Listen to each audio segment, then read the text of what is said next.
afternoon. Yes. It's 1:30. Yep. Is it a meeting first, then speaking, or? Yeah, I won't be there. No, you told me that. So it's a meeting I first? didn't get my ring in. Yeah, meeting not very long. You'll be talking about half past. Okay. Starts at 1:30, doesn't it? Yeah. So you'll be talking about quarter to one. Yeah. Quarter to two. So, now tell me, what's the setup when speaking? You just got a microphone and just hold Yeah, mic. hold a mic and talk. So they have a pulpit or anything like that? This is old people. Is there a stand for the mic? So I've got a bundle of papers. I'm just trying to work out how I can work in paper. Ask the old fellow when you get there to put a stand up here. I don't think there is actually. Just get a table put out the front and just put the paper on the table. Yeah, good. I'll do that. What was I going to say? And it's all right for Kathy to come in? Yeah. Is it an open meeting? Yeah. Of course it is. Yeah.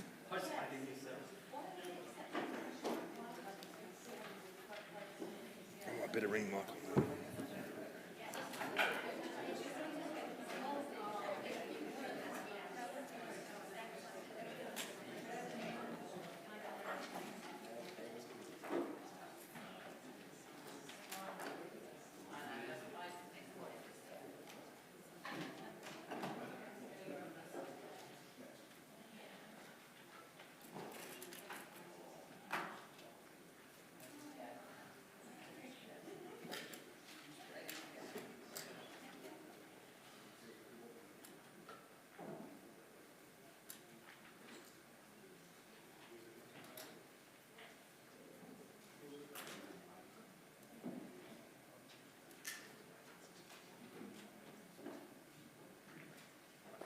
We're just waiting to be live, so to go live. Yeah, we're all breathing. Okay. Kia ora, good morning. I'd now like to open the Strategy and Finance Committee meeting for Wednesday the 22nd of March and call on our Deputy Mayor for karakia. Tēnā tātou, tēnā koe to our chair, o te rā ki a koutou katoa. Tū tawa mai I runga, tū tawa mai I raro, tū tawa mai I roto, tū tawa mai I waho. Kia tau ai te mauri tū, te mauri ora, ki te katoa, haumi e, hui e, tāe ki e. And that karakia is like come forth, above, below, within, and within the environment, vitality and well-being for all, strengthened with unity. Kia ora. Kia ora, Councillor Marshall-Lobb. For those that will be aware, this is our first meeting of this triennium, and we have a mammoth agenda to get through. Just for some housekeeping, can I explain that this meeting is being recorded and live streamed onto our Council's YouTube channel. Health and safety requirements in the Council chamber are displayed there on the screen for fire and emergency and health and safety. All online participants are to keep their cameras turned on and microphones muted. Councillors in person to select the option of voting device. We have got these up and running evidently again, so we will be using them. And if any presenter comes to the table, could you please just give your name before speaking into the microphone. First item for today is apologies, and I have one for the Mayor for late arrival, and also Councillor Fitzgerald. I'll be late returning after lunch, probably 3 o'clock. For early departure? No, late returning. Okay, thank you. Late return. Thank you, Councillor Meehan. Captured that. I'll move that, seconded by Councillor Naylor, and put that to a vote. Let's test the technology.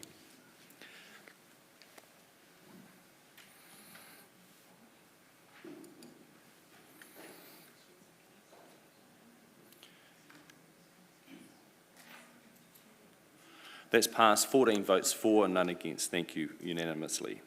Notification of additional items. I haven't had any indication. There are none. Declarations of interest. Councillor Johnson, did you want to speak? Yep, just to note, I'll declare an interest in item 16 and will withdraw from the debate and voting. Thank you. Are there any others to note? We just note, do we need to move to note those declarations? Okay, thank you. Item 4 is public comment, which we'll be doing tomorrow just with the schedule of business, which will be moving us to item 6. But before I do that, there are gaps in the schedule with submitters. Some have withdrawn. So just as a heads up, if we have time throughout this morning, one of the first items that we may jump over to is the tranche of proposals to grant a lease section, to go through that, to utilise that time rather than leaving that for tomorrow's workload. As a heads up, and if thereafter that we have further time, we'll go to the animal and bee bylaw, just so you're aware. But item 6 is hearing of submissions, amendments to the Traffic and Public Bylaw 2018, which is the light motor vehicle prohibitions. And I just need to do some procedures for submitters. Thank you, Hannah. So each submitter gets 10 minutes to present, and that includes time for questions. If there's more than one person speaking to a submission, that time is allocated to the submission and will be shared between the speakers. Please take your submission as being read and speak to your main points, and that will allow time for members to ask any questions for clarification. We do have submitters that have indicated that they'll present online, so we'll just work through as our usual on that one. Thank you. So the first presenter on the submissions is Amanda Lindsay. Yeah, we're just checking the volume on the microphone, and that we can hear you. Okay, sorry, Hannah. Just before we start your time, I just need to resolve and move these two recommendations. That the Strategy and Finance Committee hear submissions from presenters who indicate their wish to be heard in support of their submissions. And 2, the committee note the procedures of the hearings of submissions as described in the procedure sheet. I'll move that, seconded by Councillor Naylor, and just call on a vote to take those accordingly.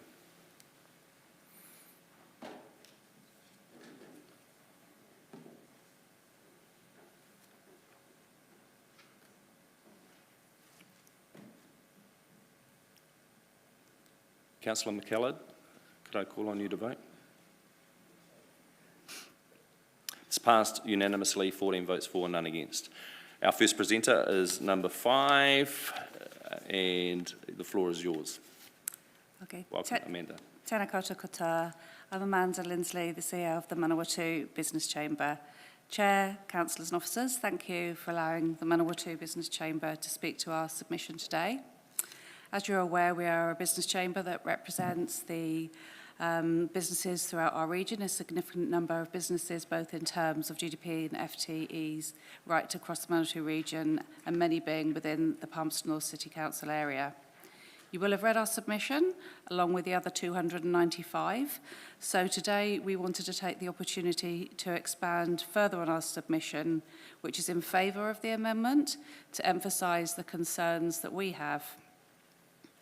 We've been working alongside our business community, Palmerston North City Council and the police, to look at solutions to the growing problems associated with the antisocial street racer issues. Specifically from a business perspective, because that is our role, but we fully understand the other perspectives too.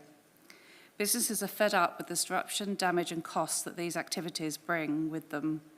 Members of the public, which obviously the business community are part of as well, are fed up of not being able to get into their homes in some areas where street racers have been blocking the roads, and even last week they've been unable to get into their homes in the Kelvin Grove area, and all the ongoing issues that people are facing.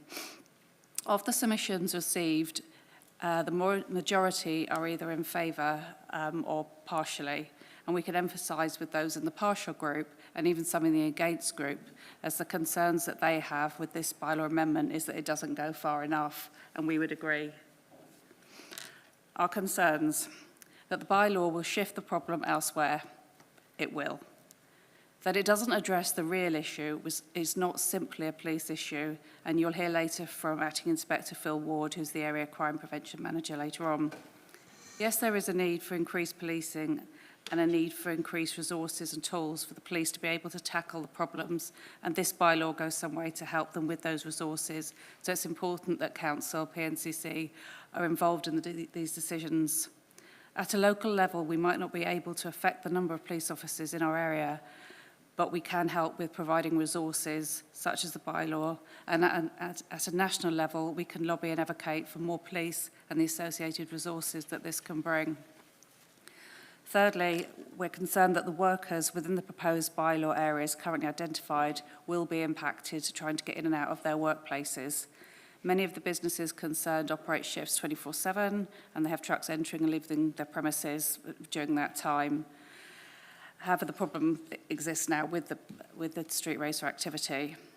We understand that exclusions to the proposed restrictions in the bylaw are set out in the proposed clause 10.4, but this needs to be robust to cover these considerations, and we will have a watch on these outcomes if the bylaw does go ahead. Fourthly, this is a social issue, and we acknowledge that many of the people who do congregate do so, it's their form of collective gathering, and we're acknowledging that that's their need too. We know this isn't a local or a regional problem, it's a nationwide problem. We understand a similar bylaw has had some favourable outcomes in New Plymouth and Hamilton. The Chamber is about solutions and working with others to find them, and we'll contribute however we can with other agencies for positive outcomes for our business community and other communities. I appreciate I'm the first to speak to these submissions today with regards to this bylaw, and I have viewed the other submissions and believe that what you'll hear from the majority of those speaking today will very much mirror what I have said first up. So in summary, let's send a signal and put this in motion by introducing this bylaw to allow businesses to function better. But don't let it stop there, as this is not the solution to a complex issue. Thank you. Kia ora. We're open for some questions now. Councillor Mikala. Thanks, Chair. Thanks, Amanda, for the submission and highlighting some of the concerns that the business community are facing. You mentioned in your submission that bylaws, the current bylaw, the proposed bylaw, does not go far enough. In your opinion, or what you're hearing from the business community, what will be an appropriate response to the issue? Because the council is very limited in what they can do. Yes, we can facilitate certain things for the police to enforce. I think that question's quite clear rather than leading. I'm getting there. No, I thought you finished. It's a long question then. I understand the question. Okay. Thank you. As I said, we haven't got the answers to those. If we had the answers, then we wouldn't be having a conversation, would we? But I do think we have to start by doing something. And if a council can pass a bylaw that gives tools to the police to help them being able to enforce things that will help make the situation better, then it's a step in the right direction. I won't repeat what some of the businesses would actually like to do with the cars, but they would like to see them removed completely, but we also do understand the other sides of the argument as well. So I don't have an answer to your question, McLeod, I'm afraid, but we're definitely keen to work and keep working in the right direction to make things better. Thank you. Thank you. Councillor Hancock. Thanks so much, Chair. Amanda, just very quickly, I take it, if we summarise what you're saying, is that you see this as just one initiative in a suite of initiatives that will be effective in mitigating the issues? Correct. Thank you. Thank you, Amanda. There's no further questions. Appreciate your submission and being here today to speak to it. Thank you. We appreciate the opportunity as well. Next presenter I'd like to call upon is Quinton Kazia, and it's submission number 30. Welcome. Good morning, Quinton Kazia. This is the 111. Do you require fire, ambulance, or police? Police, please, with burnouts loudly in the background. Connecting to you to the police now.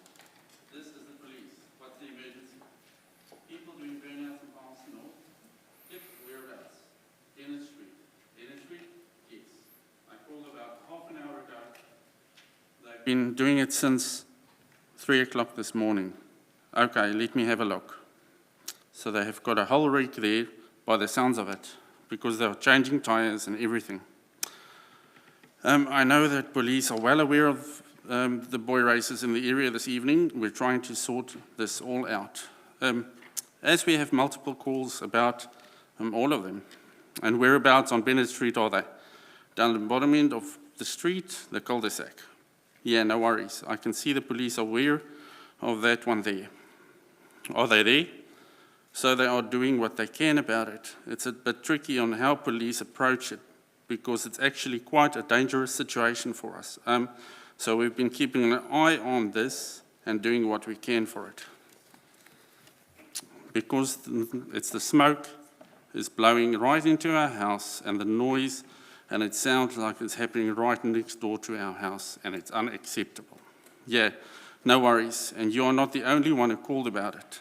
We have had multiple calls about it all over Palmerston North, about it this evening, and the boy races this evening, okay? So police are aware and are working on it. If there's anything further you can gain, regos or anything like that, you give us a call back. This was one of my latest calls made to 111 on 5th of March at 4:33 a.m.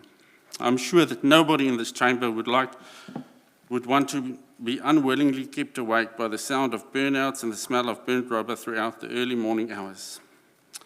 After contacting a few businesses in Bennett Street, I've come to the knowledge that all the businesses down the street, one of many, in Palmerston North have had more than enough of boy races and their activities, leaving remnants of tyres, alcoholic beverage bottles, and damaged roads behind, not to mention the families who live nearby, perhaps with a newborn baby, or perhaps a surgeon needing to do some very important surgery in a few hours' time. Perhaps you might be his patient. With interrupted sleep, he or she might not have the concentration or attention needed, as he or she was kept awake by the noise and smoke of that boy race activity. Just last week, I received a letter from PNCC regarding the installation of speed humps down Bennett Street and some other roads too. Thank you very much for this. However, after having the conversation with our new police area commander, Ross Grantham, and the footage available in the news, I've come to learn that besides the 3 laws being broken, 1 loss of traction, 2 noise disturbance, 3 damage to property, the spectators at these gatherings are posing a big part of the problem. I therefore encourage the bylaw prohibiting light motor vehicles on these roads. By doing this, police have valid reasons to stop all the vehicles and issue infringement notice to those who should not be there. Further to my submission, I'd like to ask the Council and police to seek more alternative solutions in other places outside these designated roads where the races will go to. Solutions could perhaps be installing roundabouts, or like in Australia, put a certain road chip at intersections that deters these boy races from gathering at these locations. Thank you for your time today. I hope that together we can soon say good riddance. They are gone. Thank you, Quinton. We have some questions. I'll go to Councillor Hancock. Thanks, Mr. Chair, and thanks, Quinton, for coming in. I've just got 2 questions, I think, which just perhaps just might sort of fill out your submission. How long have you persevered with the issues in Bennett Street? This has been going on since, I'd say, June last year, quite fairly, on a quite regular basis. I think, as you know, I've had quite a few correspondence with yourself and police. Nearly just about, I've picked up a regular pattern. Every Friday night, 11 p.m, it starts, regardless of what time. And what time does that go to? Sometimes 1 o'clock. In this case, it was up till 5 o'clock in the morning. We've got currently our elderly parents visiting from South Africa, and they were kept awake up till 5 a.m. And sometimes more than once a week? Yeah, Friday, Saturday nights, weekends majority. That's when it happens. Great. Thank you very much for your submission. Thank you. Thank you. Councillor Harpiter. Thanks, Mr. Chair. Thank you, Quinton, for presenting today. What road chip were you referring to that was in Australia? After my conversation with Ross Gantham, he mentioned to me that they are looking, and he said he's going to be in contact with the people, and I think it's in Melbourne, he said, that they, at specific intersections, they've actually used a certain type of road chip or stone or something to actually, if you drive over it normally, that's fine. It's as soon as it starts to lose traction on it, it rips the tyres apart. So. Okay, thank you very much. Thank you, Quinton. Thank you. Councillor Johnson. Thanks, Mr. Chair. Thanks, Quinton.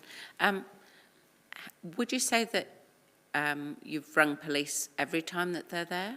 Every time I actually started recording my phone calls. So I've got multiple recordings of my phone calls. This is just one of them.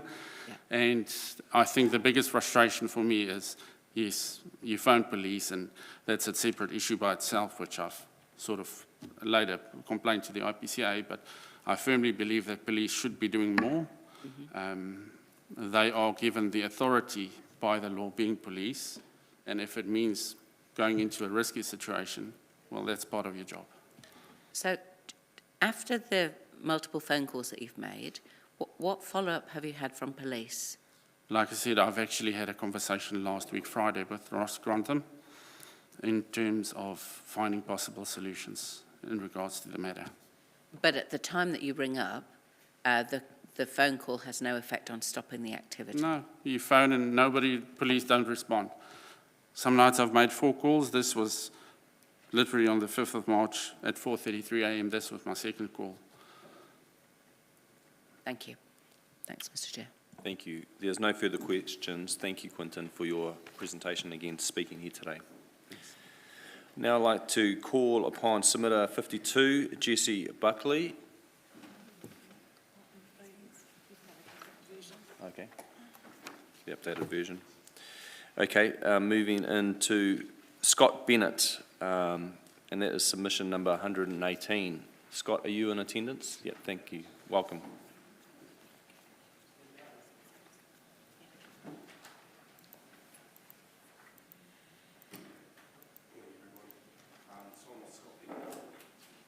Is your mic on? Thank you, Scott. Sorry, bit of a novice on this. Good morning, everybody. So I'm Scott Bennett. I'm the supply chain manager for Primary Connect here in Palms North, formerly known as Countdown. I look after the distribution centre out on El Prado Drive. And as one of Palms North's largest employers, we have concerns with the bylaw. We thank you for looking at that, looking at the issue that we do have, because it is a serious concern for us and our team. We've had a number of instances where team have almost been hit with cars. So we do thank you for looking at this. However, we have concerns with regards to the access for my staff. I have over 250 staff that work for me. We have operating hours from 5 a.m. through to 10 p.m. And with the aforementioned hours, that there may be disruptions to my team actually getting to work. On top of that, we have over 160 truck movements a week in and out of our site. And I suppose the BL concerns are the impeding of the access. I have been made aware only this morning of other businesses that weren't aware of the bylaw affecting El Prado. So I will be, I suppose, mentioning with regards to their other concerns with both their staff and their heavy vehicle movements into the site. And I suppose from our side, we're looking at reassurance for our team that they won't be impeded.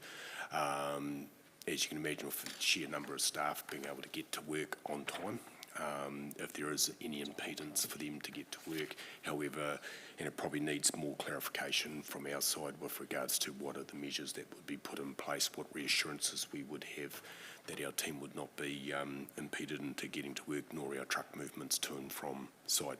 It is a nuisance out in El Prado Drive, I will admit, and I do thank you for looking at that, but I suppose the big thing is the concern from my site with regards to my team and our truck movements coming in and out, and just how it will be policed. Great. You open for some questions? Yeah, 100%. Thank you. Councillor Wood. Thank you, Mr. Chair. Thank you for your talk. Just a question around, if we had express provision in there that those who work on a street would not be impeded by the bylaw, would you be in support of it? I am in support of the actual bylaw itself, but it's how it's going to be policed and how it will not affect our team and our truck movements coming to site. And I suppose it's not just my business. There's a number of logistics companies that obviously, we're in the northern business area, and it's ourselves. You've got Provider, you've got Big Chill, Easy Buy, and everything like that. And we do have movements. We're a 24-hour business, even outside of when our staff are on site. So it's how it's implemented, I suppose, is the biggest concern. So if we clarified that in the bylaw, you would be more, more supportive? Sorry, what was that? If we clarified that expressly in the bylaw, you would be more supportive? Yeah, and to be fair, it's more exactly how, because I'll admit that some of my younger team members are probably potentially part of the issue as well. So it's how those would be identified and allowed to proceed to work. Thank you. Thank you. Councillor Barrett.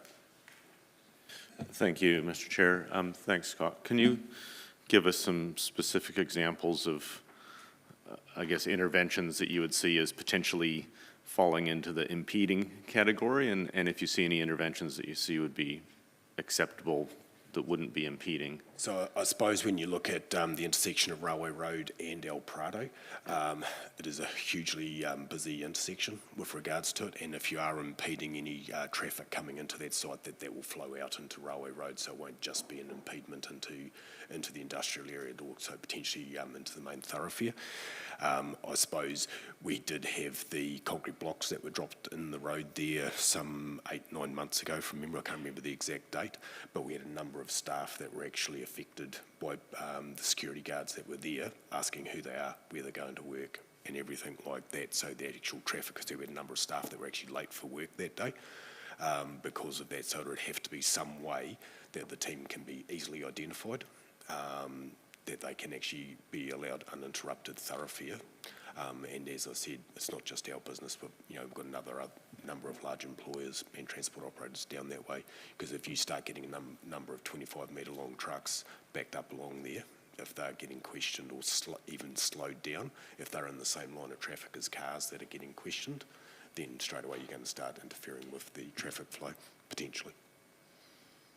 Thanks. So if I'm not wanting to put words in your mouth, but if I'm hearing you, a level of comfort with controlled access provided it's efficient and far enough away from the intersection that it doesn't cause safety issues. Yeah, correct. And I suppose allowing that unimpeded flow, because when if you've got a truck driver that's just driven 6 hours from Auckland down, and normally they use ourselves as a rest point.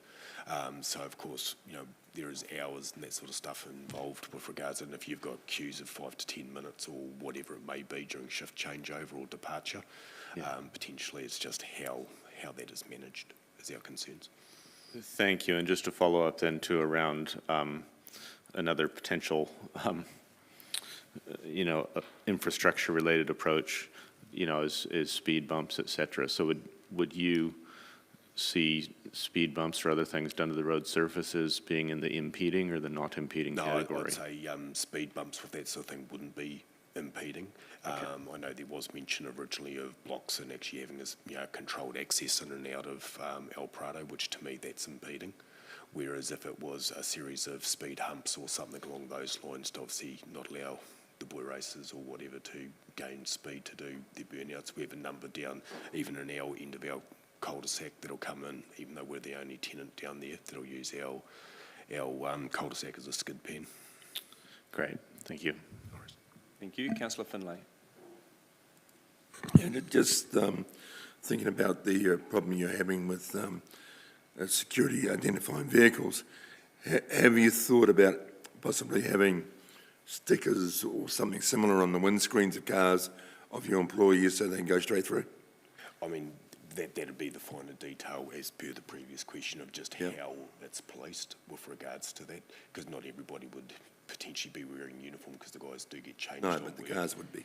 But it'd have to be something along those lines to be able to, If you look at Massey, they have something very similar up there. Yeah, and I mean, that comes back to the devil's in the detail, correct? Yep. So, it's just exactly how the policing would happen. Thank you. There's no further questions. Thank you, Scott, for presenting today. No worries. Thank you very much.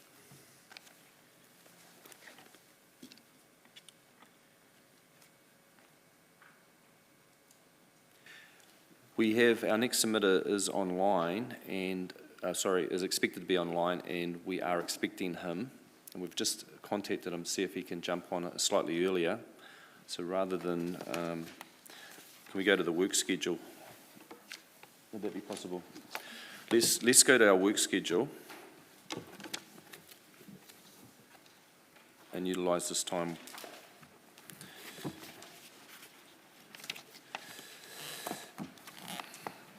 David, perhaps, I'm not sure if you're prepared, but is there anything from a management perspective that needs to be updated or spoken to? Morena koutou. I was planning on having a look through this during the course of the meeting, actually, but Perhaps shall I open it up for questions? nothing specific to add. Okay, thank you. Are there any questions on the work schedule? Councillor Johnson. Thanks, Mr Chair. I've got two questions. One is on item 15, which is the rates review. And I see that we still haven't got a date put in for that. Given that we are wanting to use the LTP consultation process, I believe, to do the submissions and feedback on that, Yep. I think it's important that we get that firmed up. We might just call upon our finance manager, Scott Manser, to speak to that. Morning all, Scott Manser, Finance Manager. I'm going to answer on behalf of Steve, who's currently still up in the office. We're just doing some final work on the planning of how we're going to get that in. We've been pretty focused on the annual budget over the last couple of months, so that's where our focus is turning to. It's intended that we line it up with the LTP adoption, so that'll be sorted by then. Okay. I'll have a comment afterwards. Yes. Thank you. Second question, thank you, Scott. Second question is around the vegetation framework to include a tree policy. I'm aware at the moment that there's a moratorium on tree removal, which apparently extends even to dead trees, as I've found. And I'm concerned that at the moment that is also a TBC. So I guess, do we have any idea of when that might be coming? Because if not, it would appear that nothing is being done at all at the moment, even for trees that are dead. Through you. David, did you want to respond? David Murphy, Chief Planning Officer. Yeah, I can't speak to the moratorium on tree removal, but I can say that a good amount of background work has been completed on the vegetation framework, including, I guess, elevating what was previously guidance to a policy. The officer that was leading that work has left the council, so I just need to spend a bit of time working with the relevant manager, John O'Ferguson-Pye, to establish some time, but I anticipate that they will be able to be progressed during the course of this calendar year. But I can come back to you with an exact date. Got some further comment from Wade Crockett, our CE. Yes, through the Chair. Just with regards to the moratorium, there have been some trees that have been brought to my attention that are causing safety concerns where the trees have actually died, and so I've provided approval for those to be removed. Thank you. Thank you. I'll go back in the queue for comment. There's no one else indicating they wish to query Shall I anything. make my comment The floor's now? yours. Thank you. Sorry, Councillor. I've just been suggested that I move and second this first. I'm happy to move that the Strategy and Finance Committee receive the work schedule dated March 2023, seconded by Councillor Naylor. Floor's yours. Thank you. It's just a comment about the rates review. I am concerned that, years into the promised rates review, we still don't have a date for when this is going to come to committee. And I am keen that we don't miss our opportunity to consult on this during the long-term plan. So I'd be really hopeful that we can get a date firmed up for when that's going to come to us, because it feels as though all of my time on council has been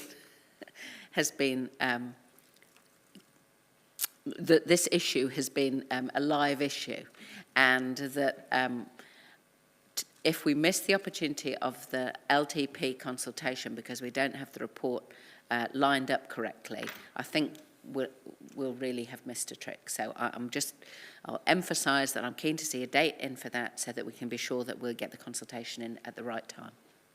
Thank you, Councillor. No further queries. I'll now invite a vote.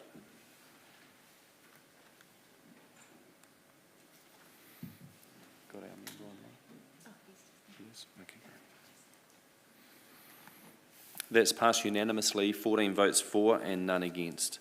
Members, we will now revert back to item 6 for the submissions hearing of the amendments to the Traffic and Parking Bylaw 2018. We have our presenter now online. Just give a moment to flick that over. This is submitter number 193, Daniel Walmsley. Welcome along today. Is that who we've got here? Welcome. The floor is yours. Yes, that's correct. Thank you. I would just like to commend you for this bylaw. I work on El Prado Drive, and I'd like to tell you what happened to me one night. Okay, just... And there was a young man who decided he was going to use our car park to drift. He did this for a good 5 minutes while I was waiting to try to get to my car. My safety was at risk, and there was a gentleman waiting from the early childhood centre to leave the early childhood centre who also had to wait for this young man.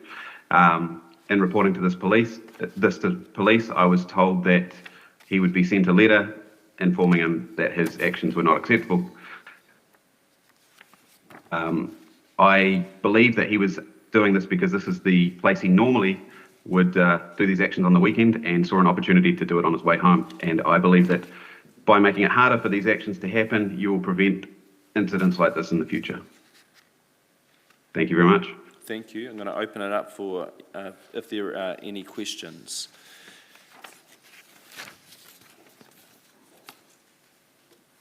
Actually, there are no further questions. There's a very clear submission. And oh, sorry, it's not coming through the system. Sorry. Councillor Hancock, the floor is yours. Yeah, sorry, Mr. Chair, I just came in late.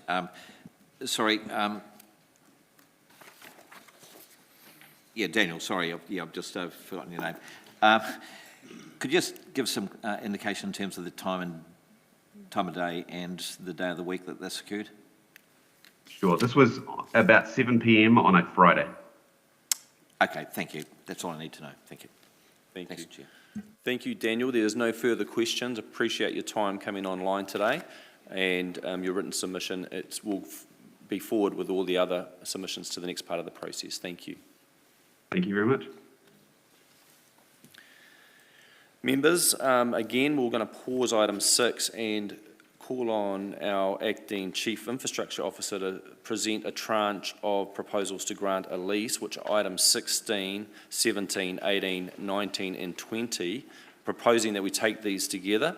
I'm open as the GM will for any questions on these items. I do want to present first though. Excuse me, Mr. Chair. Yes? Could we please not take them together? Oh, you can separate. Yeah, so specifically the one that you want to separate is 16. Yes, but I also would like them presented and voted on separately so that I can ask questions on the other ones. Otherwise, I've got to... Oh, no, okay then. What we'll do for efficiency, we will take now, Bryce, 17, 18, 19 and 20, and we'll reserve item 16 for the conflict, and then we'll take that separately for questions and for debate. Is that okay? Is that clear? Yep, that's okay. fine. 17, 18, 19 and 20 together. Thank you. Floor is yours. Well, look, I'll take them largely as read. Pretty standard reporting. I guess the only thing I would just highlight is 17 and 18. So Andrew Ave and Waldegrave is the last step in the process. So we've already gone out for consultation, and this is really the last step to get authority to actually enter the lease.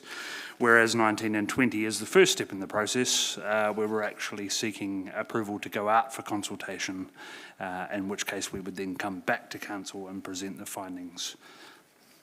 Happy to take questions. Okay, thank you, Bryce. Opening up if there are any questions. There is. Councillor Johnson. Sorry, I do apologise. I'd taken my card out because I thought it was item 16. So I've just got a question about the extension of land at the Ashurst Centre. Sorry, it's such a big agenda, I haven't even got the page number in front of me. 313. Thank you. Is that extending into council-owned land but that isn't currently leased? Is that? I'm just not sure how that's Yeah, correct. So they are already on the site, Yeah. and essentially their land is ring-fenced around their building. What this would be doing is expanding that land area to take over a little bit more of the unused land next to the Village Valley Centre, and so they could build another building on it as well. So will we lose anything by doing this in terms of the community centre? No, we won't. It's literally just green space at the moment, and it is literally right up against their current buildings. Okay, cool. Thank you. That's my only question. That's a good question for clarification. Thank you. Councillor Hancock. Yeah, thanks, Mr. Chair. Yep, forgive me if I'm just trying to get my head around items 19 and 20. Yes. When you actually have a look at the motion, they don't actually include the words via lease agreement, which is actually, I think, notated in option 1 of both 19 and 20, if I remember correctly. Yeah. So I was just wondering whether or not we should actually include via lease agreement after grant community occupancy for both of those items. I'm comfortable with that, if that's what we want to do. I think that'd be comfortable for, I intend to move it, and I'll move it in that frame. Any other questions? Thank you. We'll just wait for, thank you, Bryce. There's no further questions on this. We'll move into comment and debate. I'll move it in those terms as been outlined by Councillor Hancock, seconded by Councillor Naylor. Open it up for any comment or debate on any of those 4 items. There being none, I see this as being very straightforward, and to take them all together is efficient, and I'd like to invite a vote.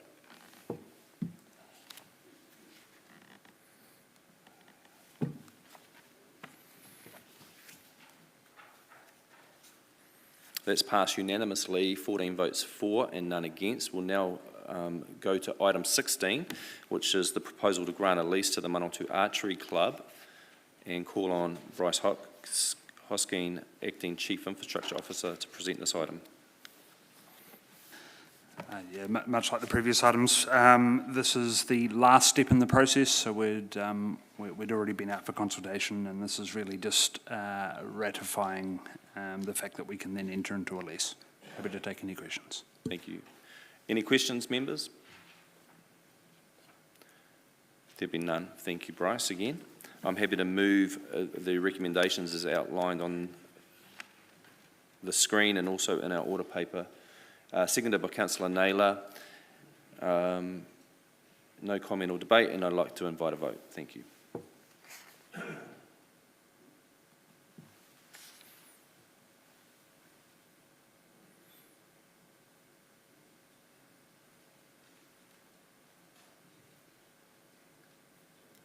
That's passed.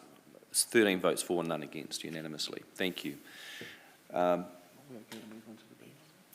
we're going to move to item 13, which is the review of the Palmerston North Animal and Bee Bylaw 2018. Invite Stacey Solomon to come and present. That item is on page 205 for members. Welcome. Tēnei ngā mihi o te atua kai kainihira, Stacey Solomon, Policy Analyst. I'm pleased to bring you the Section 155 Determination Report for the Palmerston North Animals and Bees Bylaw. This is the statutory review for the bylaw, which is required to be completed under the Local Government Act by the Council before the bylaw reaches its 5-year anniversary. I'm very happy to take any questions on the paper. Thank you, Stacey. Opening it up, Councillor Johnson. Thanks, Mr. Chair.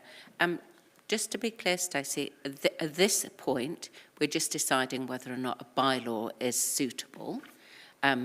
What might or might not be in the bylaw is to be discussed at a later point. Is that correct? Correct. So this is the first of a series of reports that will be coming through this chamber. It is the one that determines where the council determines whether or not it wants to continue the bylaw. If it does make that determination, we will prepare any amendments that are required to it and bring those back for consideration. Thank you.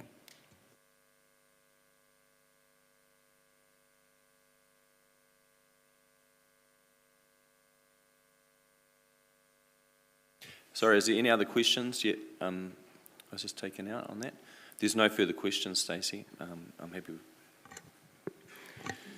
Thank you. I'm happy to move the range of recommendations that are on the screen and in the report, seconded by Councillor Naylor. Open it up for any comment or debate.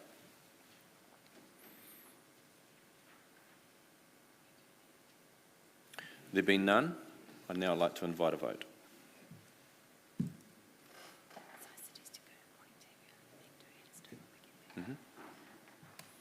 That's passed unanimously, 14 votes for and none against. We're at a point in our agenda where we're going to take an early break for morning tea, and we'll be back in the chamber at 10 o'clock to continue the order of business. Thank you, members.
which is the Eddystone Reserve decision on proposal to change part to housing, and invite Kathy D. Vittori, our Group Manager for Parks and Logistics.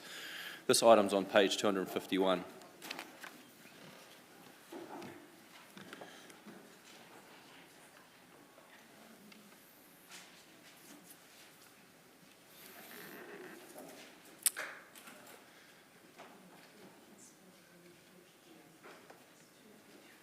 Now, Aaron Phillips, Activity Managers for Parks. Welcome. Thank you, councillors. Aaron is the officer who's been responsible for this process, so I'll just get him to just cover off any points, but we'll take the report as read otherwise. Thank you. Good morning, Mr Chair, councillors. We've done some extensive consultation on this proposal to potentially convert some of Eddystone Reserve to housing. As you see in the report, there was the submissions are contained in the report and responses to some of those submissions. The general weight of submissions was towards keeping the reserve, or there was a little bit of a split between the Abbey Road portion of the reserve and Pacific Drive. Two factors have influenced the proposed recommendation particularly strongly for your decision today. One was that during the course of considering this piece of land, the extent of the medium density zone for a country is larger than the original concepts for the structure plan for a country, which means that we reconsidered the potential need for recreation facilities in the future. We're going to have a lot more housing with smaller non-existent backyards, and there is not a great extent of flat open space in a country. So we think we need to future-proof this decision a little bit and see how that goes over time, rather than reduce the area of the reserve now and potentially regret it in the future. And similarly, get the title of the report correct, councillors, the Community Places Research Report that you received late last year identified that there will be a shortfall in community facilities in the urban growth areas compared to the existing parts of the city. And while it didn't specifically identify what future community facilities might be needed, it said that there is potentially a shortfall for the greenfield areas. So where we might have had some additional sympathy for potentially housing use of parts of the reserve, we think that it might be wise to wait and see what happens with the community facility needs. In a nutshell, I guess it'd be a shame, or it'd be a difficult position for a council if some of the land was sold for housing now, and in 8 to 10 to 15 years we turned around and said, gosh, we need a community facility up here and I wish we had some land and now we need to buy it at residential land prices. So those two particular factors influence the decision to recommend that we retain the reserve in its entirety at this point. We've caveated that slightly in the recommendations, as you'll note that the Pacific Drive portion of Eddystone Reserve isn't required for recreation purposes. The Abbey Road portion is considered to be sufficient, but it's a potential location for other facilities if required in the future. That's not to say, councillors, that we're trying to limit. There's not a limit to what you might decide in the future. It could be that, for example, and strictly an example not covered in the report, that in the future, if a community facility were needed in a country, you might decide to sell the Pacific Drive land for housing and use the proceeds to fund whatever you might need for the community facility. I'm sorry that wasn't covered in the report, but conversations that we'd had about how things might work in the future. So that, in a nutshell, was in the report, and happy to take questions. Thank you. We do have questions. Councillor Johnson, followed by Councillor Bowen. Thanks, Mr Chair. Thanks, Kathy and Aaron. So this is a reversal of the original recommendation, effectively, to approve this part of the reserve for housing, isn't it? Yes, the proposal was to consult the community on the possibility of sale. We've taken on board new information, the community feedback, and we've decided that we recommend it be retained at this point. Okay. So would it be fair to say that the submissions that we received have also influenced the change in position? They have. The two strongest factors were those two I named. There are other points raised in the submissions about access for dog exercise areas, and you'll see in the report there was some assessment of the number of dog owners in that part of the city versus other parts of the city. They weren't as strongly weighted as the two other points that I've raised with you, but they had an influence. Yeah. Okay. So on balance, the recommendation, or I guess the position that you're recommending to us is different now than what it was? It does. The consultation process is a method to obtain new information and learn new things. There was some unfortunate timing. You could make the argument if we'd have waited to consult or make provide a preliminary position till after something like the community places report had been completed, we may or may not have made that recommendation. But best of information at the time, that was the view. Happy to change if we need to. Councillors, just a reminder that this decision was to help to give certainty to the structure planning for Rakautari, and so at the time the driver for going out and consulting was this piece under the Reserves Act needed to be considered so that they could give some structure planning certainty, and so that's how the timing ended up the way it was. No, that's fine. I'm just trying to be clear in my own mind how the position has changed, and that's fine. Thank you, Okay, Mr Chair. great. Thank you. Councillor Bowen. Thank you, Mr Chair. Thank you both for the report. My question's mostly about the recommendation part B, about the future of the Pacific Drive portion will be revisited when the community facilities needs for Rakautari are defined. I understand that's probably the first cab off the rank for future land use up there, but I just want to be clear that that doesn't limit us to being able to reconsider the future use of that land. Say if we wanted to think about housing again in the future, that the very specific nature of that recommendation doesn't limit that? That's correct. It doesn't limit it to that. Excellent.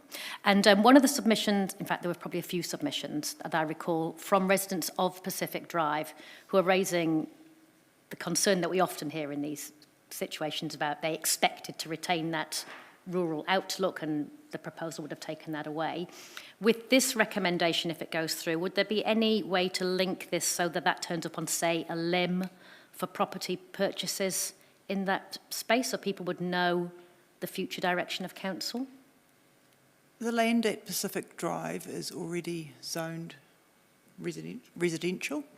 So anybody who has a limb, now a limb relates to a particular property obviously, but it covers the zoning areas and liquefaction and all those other things we have in our planning. Anybody buying a property next to the Pacific Drive portion would know that it was residentially zoned.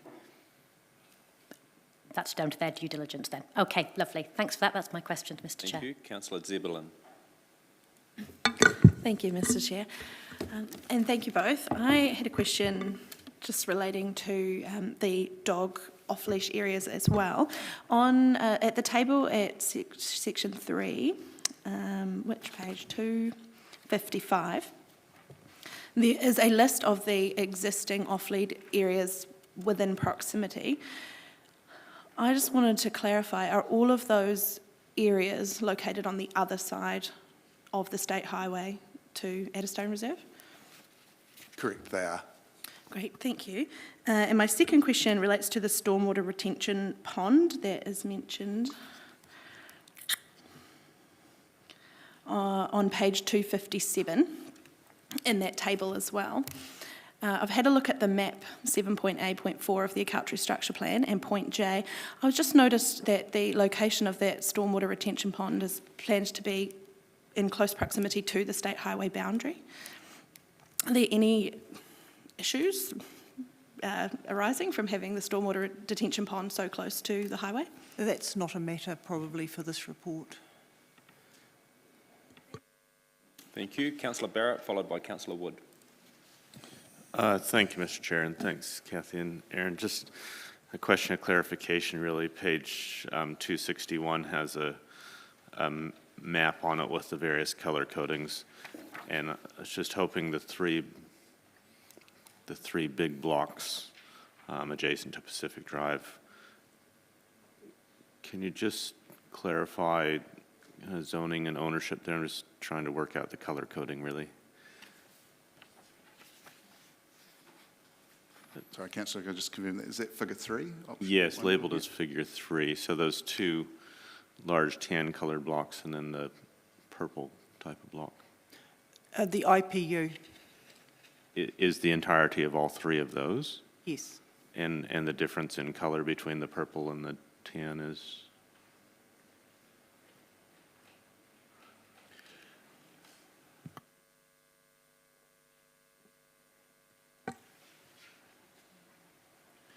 It's bare land, I You're think. happy to just bear with me a second? I'll just double check something. We believe the purple area is the sports field. So sorry, the purple area is the open green area at the front of IPU. The tan area is the area that they have, the middle piece is the piece they currently have hostels on. The second piece is the part that they can develop hostels on but don't currently have hostels on. Great, thank you. So that third piece that they could develop hostels on, they could also sell for housing, or it's zoned such that it's actually an educational type use? Yes, it will be zoned as institutional. Great, thank you. And the sports field in purple, that's owned by them, or it's a council facility? No, it is owned by them.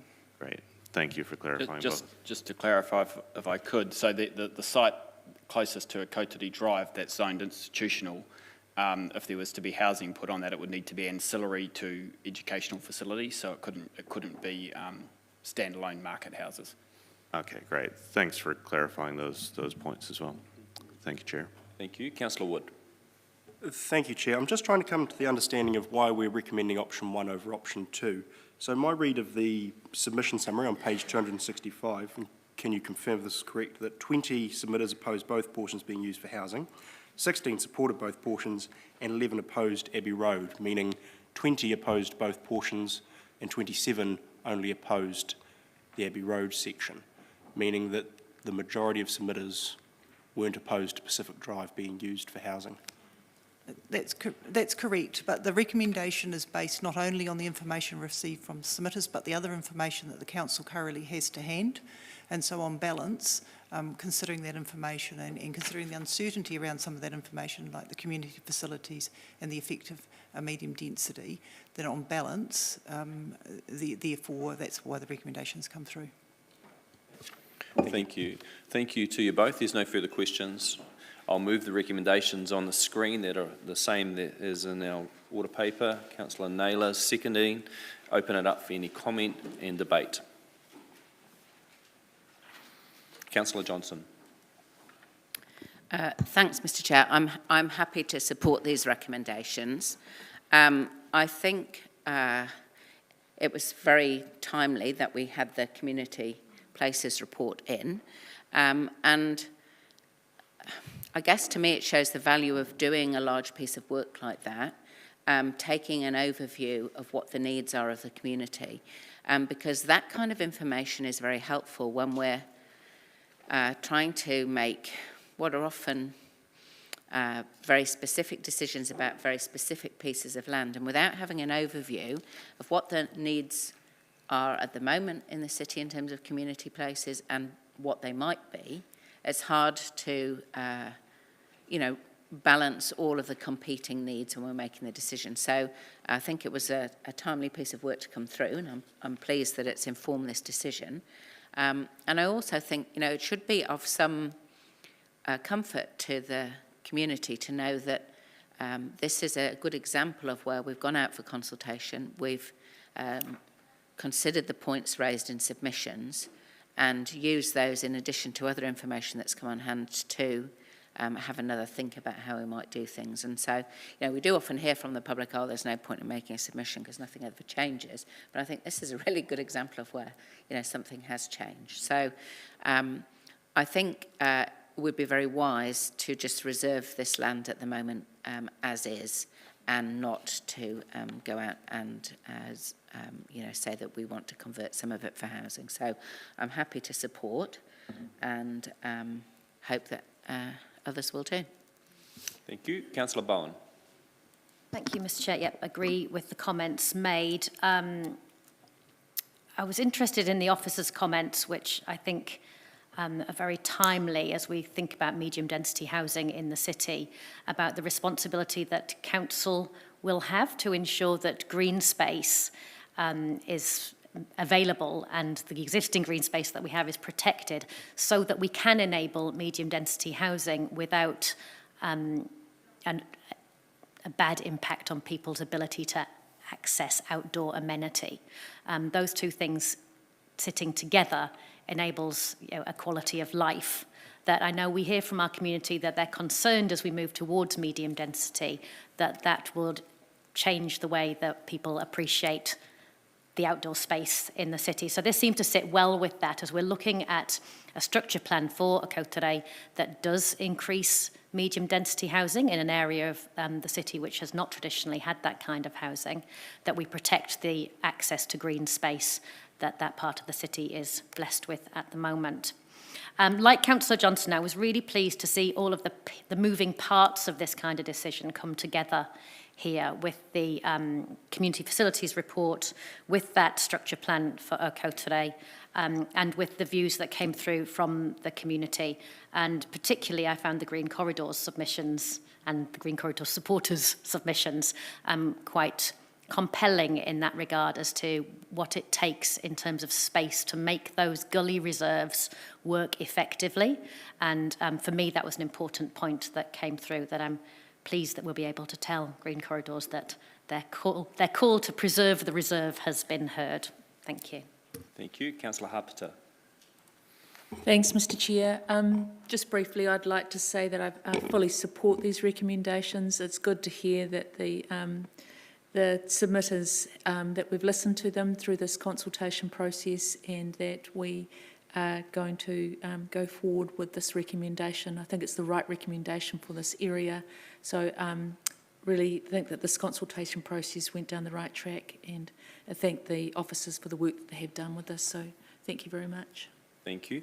We've had 3 speaking in favour of these recommendations. Are there anyone wanting to speak in opposition? Therefore, I propose there are other speakers, but I'm going to move the recommendations in that vein. With the 3 for, 3 against. So I now invite a vote. Thank you.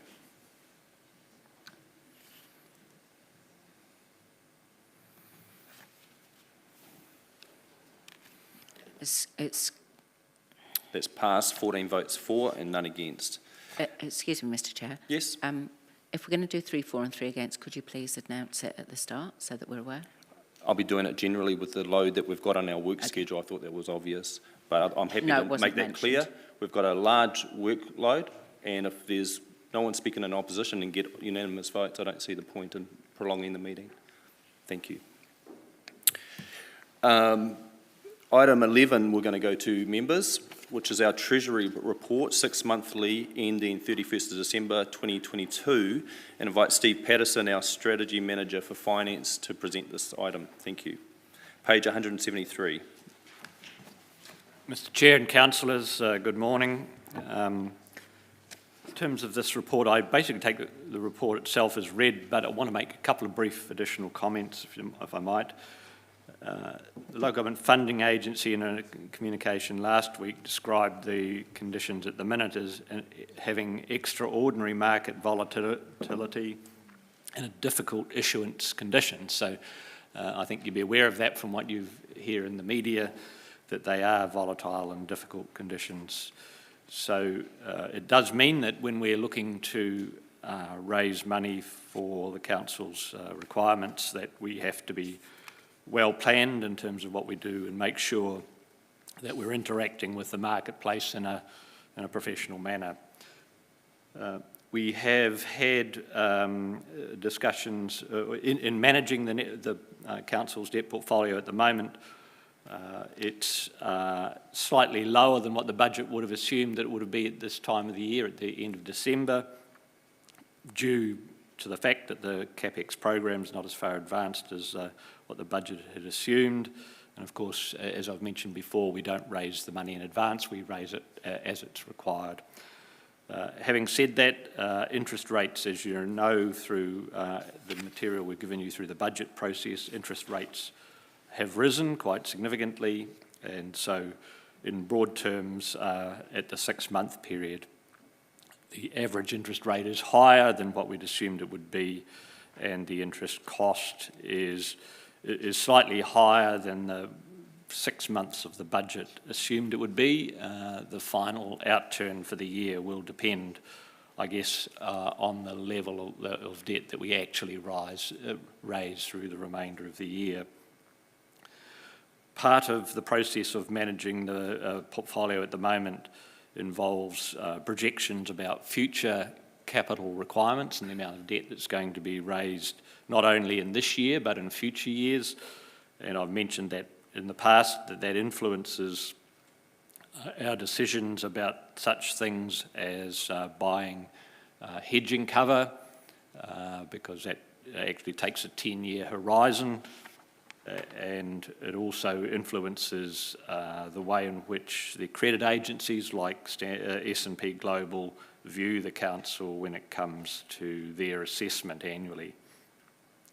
Just in relation to that, a number of us met with the representatives, the analysts from S&P recently, and we're still interacting with them. They're going through that annual review process. But for them, at the moment, their biggest issue in relation to the council really is to make sure that there's certainty about the future of the Three Waters and the timing of that, because as you're acutely aware, that influences their assessment of the council's position. As we've signalled to them at the moment that it's highly unlikely that there would be even if the council's responsibility was retained for waters, that it's highly unlikely there would be capital expenditure at the levels that the 10-year plan assumes in the years assumed, and that would be delayed somewhat given the state of the application through Horizons at the moment. So it's a slightly tricky discussion about that, and at some point in time, depending upon the progress of the legislation in relation to the Three Waters and what the government decides to do over the next little while, S&P may change their base assumption. Their base assumption at the moment is that the council retains the Three Waters responsibilities, and once that becomes absolutely certain that they won't, they will change their base assessment position. In addition, in relation to debt, but it's sort of associated with the Three Waters as well, the view that we've been taking in managing the portfolio is influenced by the fact that at the moment, in terms of the timing, as at the 30th of June, come 1st of July 24, a portion of the debt would be related to the waters activities and would effectively, well, not the debt itself, but the responsibility for paying the debt would transfer to the water agencies. And so in recent times, we've had interaction with the DIA representatives about that, and better understood the process that they plan to go through to transfer the debt, in effect, or the responsibility for repaying the debt. And it's, I think, a sensible approach in terms of the one that they explained to us. Basically, it means that the council won't be paid a big lump sum of money that's on the 1st of July, but rather as the various parts of the debt mature over the succeeding years, the DIA, or the water entities as it turns out, would front up with their share of that debt as it matures. That seems to me to be a sensible approach, so that there's not large sums of money moving around in the marketplace on the 1st of July, which would disrupt the markets. Obviously, then as well, the water entities would take responsibility for their share of the interest cost that we're incurring post 1 July. So I think from my perspective, from a procedural point of view, that seems to be a sensible outcome and enables us to continue to manage the portfolio in a way that gives certainty and helps, I suppose, in our decision-making about when it's appropriate to borrow and for what terms. So sorry, that's a slightly long-winded intro, but it's quite a volatile marketplace. Appreciate that. Just with respect, with questions, Councillor Barrett, were you in the queue for the last item? I haven't knocked you off. That's correct. Okay, thank you. I just wanted to doubly check with respect. Councillor Wood. Thank you, Mr Chair. Thank you, Steve. Just one question regarding our net debt as a percentage of total assets. My read of the report is it's currently 8.4. If Three Waters goes through and we reduce our assets, but we also reduce our debt, do you have an idea of what impact that'll have on that percentage? Will it go up or down? I haven't recently done the calculation, so I don't have it in my head, but I don't think it would change that much. No trouble. Thank you. Councillor Johnson. Thanks, Mr Chair. Thanks, Steve. So you've drawn our attention to the fact that we've got an over-limit exposure with the Westpac credit line. And you've said in the report you don't think it's significant and that it's a conservative limit anyway. But what is the risk with that? I guess if you're investing in any entity, the risk is that at the time that you wanted the money back, that they wouldn't be capable of paying it back. So who knows with banks these days? I mean, there's things happening internationally that you would never have guessed a few weeks ago. But I think, well, the repayment of this particular sum is due within a month. It's not far off now. And I have no qualms at all about that as being a reasonable level that we've got invested with that one entity. Okay. And then you've also suggested that when we review the policy, we might change the limit. So what are you thinking the limit should be? I haven't had the formal discussions with our advisors about that yet. Thank you.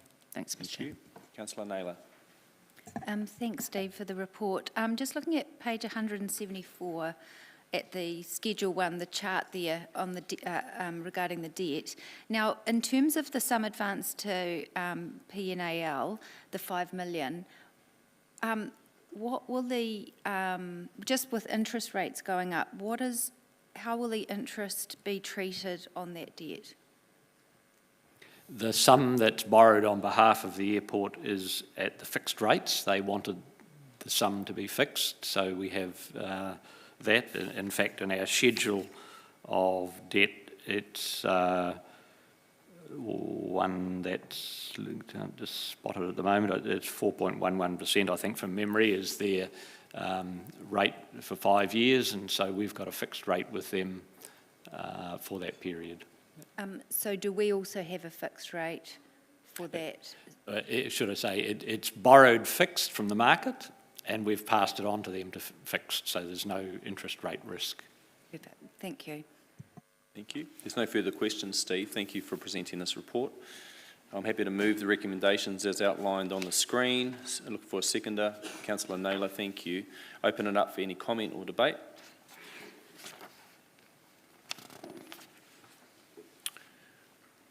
There being none, I'd now like to invite a vote.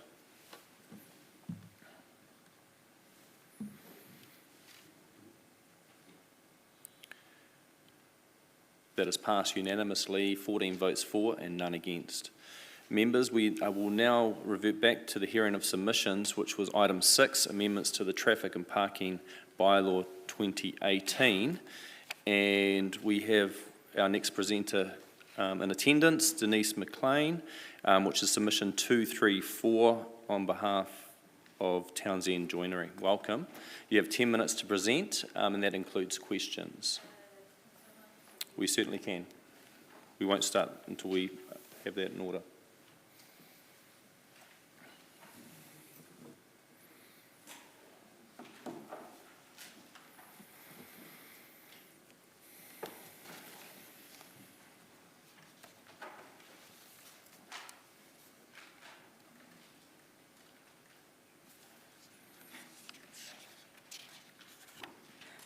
Good morning. My name's Denise McLean, my husband Ian. We own and operate Townsend Joinery at 59 Makamaka Road. The boy races have been a plague since... Just assist him with the mic. Not close enough. Okay, thank you. Boy races have been a plague since the day we built the building, which is knocking on 12 years ago. The last 3 or 4 years, it's just got worse and worse and worse. Every weekend you go down to the factory on a Saturday morning and clean up the mess. It varies between just rubbish thrown around and track marks to just bedlam. Sorry. This is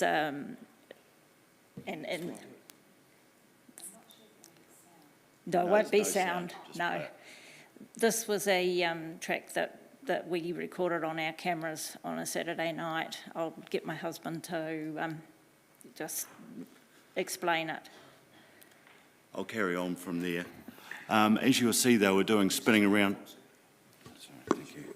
As you can see, the car doing wheelies around there, and a police officer vehicle has come through. What's really distressing is how the police are treated.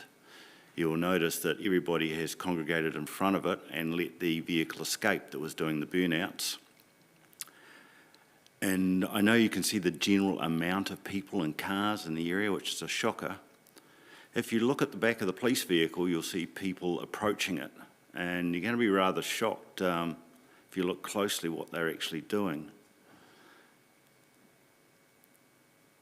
They urinate on the police car. And one of them tries to get under the back. We're told it's possibly to cut brake lines, which is a common thing we're told they try to do on police vehicles. They also are trying to let down the back left-hand tyre. As you can appreciate, I've watched this in detail on a computer. With the ability to enhance it. So we have a police officer in that vehicle that is too scared to get out, and I don't blame that person. And they are blocked again. So there's a total disrespect for the police, and purposely trying to intimidate and disable police vehicle. So we are really keen on the police having more in their kit of tools to try and stop this rubbish going on. There are about 100 vehicles there. Where the people are closest to you on the screen, that's straight in front of our building. We have security cameras that we have made available to the police. We've also had a police security camera in there. So there's been a lot of effort put into trying to do what we can. As you can see, a bit of fireworks, which is not surprising. The other side of this is that we were advised that the police officer in that car was female. To me, the intimidation is just not acceptable. I've been intimidated myself. I used to go down quite often into the factory to pick paperwork up, take home, and it was after hours. I've had 4 or 5, and I'm not saying they're teenagers, they're anything from 20 to 40, walk up on me and intimidate me. My husband won't let me go down there after dark now, and once again, it's just not acceptable. The police have prosecuted on a number of items where I've recorded and had registration numbers and gone as witness. I don't think it should be me that has to take the stand. It's become that there's just no respect whatsoever for property. I mean, I've got photos that I can leave for council. Brian Green has an empty section beside us, and they've now taken to using it as an off-road track. He can't mow it anymore properly. He's had graders in there to sort it. I'm surprised he's not here to tell you about it if he hasn't already. Someone's going to die. The speed that these people are, and they're there at 8 o'clock in the morning sometimes during the week, at 2 o'clock in the afternoon during the week, and they're doing burnouts in the cul-de-sac and leaving on the straight line, and they're hitting 120, 130k before they get to the corner. Sooner or later, a truck's going to come out and there's going to be someone die. All we are told by the police is that basically, unless they have a witness that'll put their name to it, see what's happening, and they can prove it's happening, they have no way of doing anything. They can drive down there, but unless they witness it happening and can identify who in the vehicle, they're hamstrung. It's not just our area it's happening. I believe there's 4 or 5, and I think probably all of us are fed up. It's time. Either it gets stopped or they have a track somewhere that they're allowed to do it on. It's become I think with Fast and Furious and drifting and all that sort of thing, it became a sport, but it's dangerous on public roads. It's ruining the surface of our road. The only way I can see to stop it would be to put judder bars down there, but that will only move it from our place to somewhere else. The police need more resource and the ability to actually punish or remove cars or do something, because there's just, you could see from that clip that there's no one that can touch them.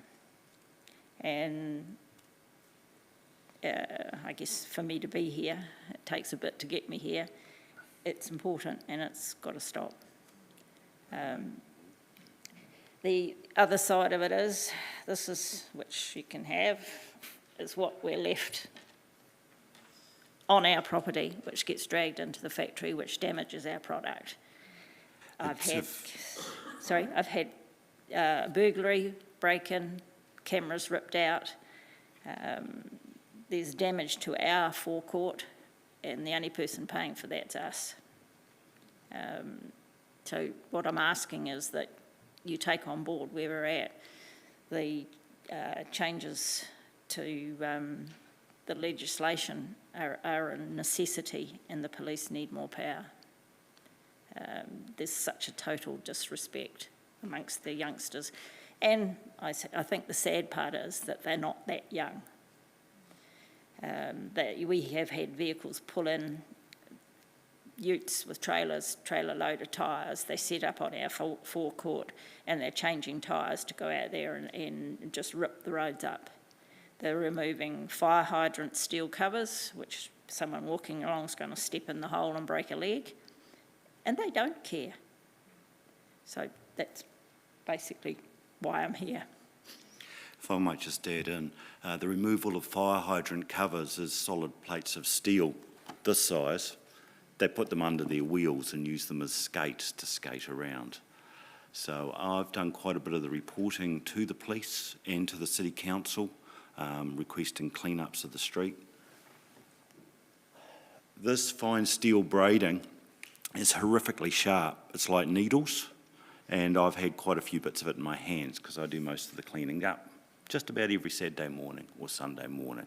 So there's broken glass, there's this all over the streets, and this gets tracked in tyres and people's shoes into our factory. It's probably not so bad for the people doing steel or building, but with us with fine cabinetry, if that gets on the surface, it costs us money. My wife has banned me from approaching anybody because I have a little bit of a temper problem and can get a bit angry, and I'm getting scared. And I've never been that way in my life, but you get groups of these young people with the arrogance and aggressiveness. I've been sworn at, I've been threatened, and I have to walk away now because I'll get in trouble and I'll end up in hospital. It's just, I can't believe it after growing up in Palmerston North that I'm being intimidated by a group of 20 or 30-year-olds aggressively. Thank you. Thank you. I'll just lead off with the first question. You mentioned, and with the evidence of the video, and you can enlarge it, you said, is that quality enough that police can see licence plate numbers and can follow up? Is that a means of addressing at all? What response have you had in that regard? I've done about 6 prosecutions of that video and ones like it with the police. I report with them closely. The police have also installed their own camera up there. We had it there for 6 months. Yeah, 6 months. I don't know if there are any prosecutions from it. The police didn't seem to have the manpower to be able to interact with it, and it was removed from our premises to be put on a clothesline for a person who was stealing underwear. Thank you. So, we have other questions. Thank you for that. Councillor Hancock. Yeah, thanks, Mr Chair.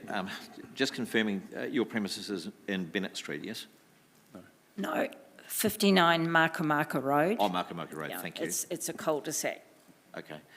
And the frequency of these people actually using your street as a... It can be pretty much every week, whether it's a Friday, Saturday, Sunday, sometimes even during the week, but at different volumes. It might be 2 or 3 that'll go down there and play, or you'll get like that recording, and that's not the only big one like that we have had down there. But there's no way of knowing when. I believe the people have the police, what's it? Radio channels, so they know where the police are, and they move. There's Bennett, there's, what's the one?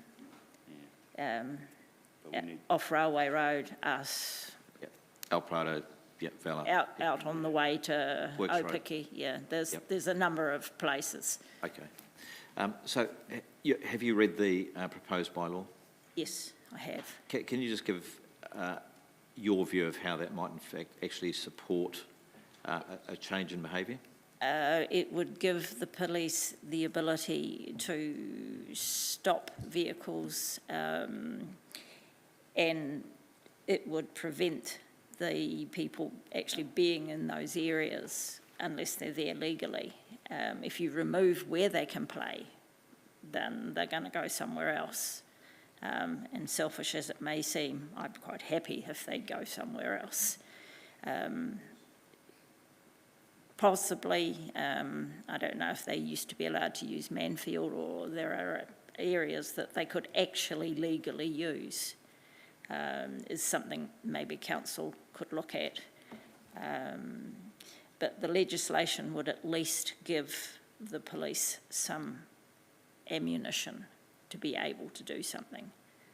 They get accused of stopping vehicles with no reason, but they know the vehicles, and this is the whole point. If you're in an area that you shouldn't be, then they can be stopped.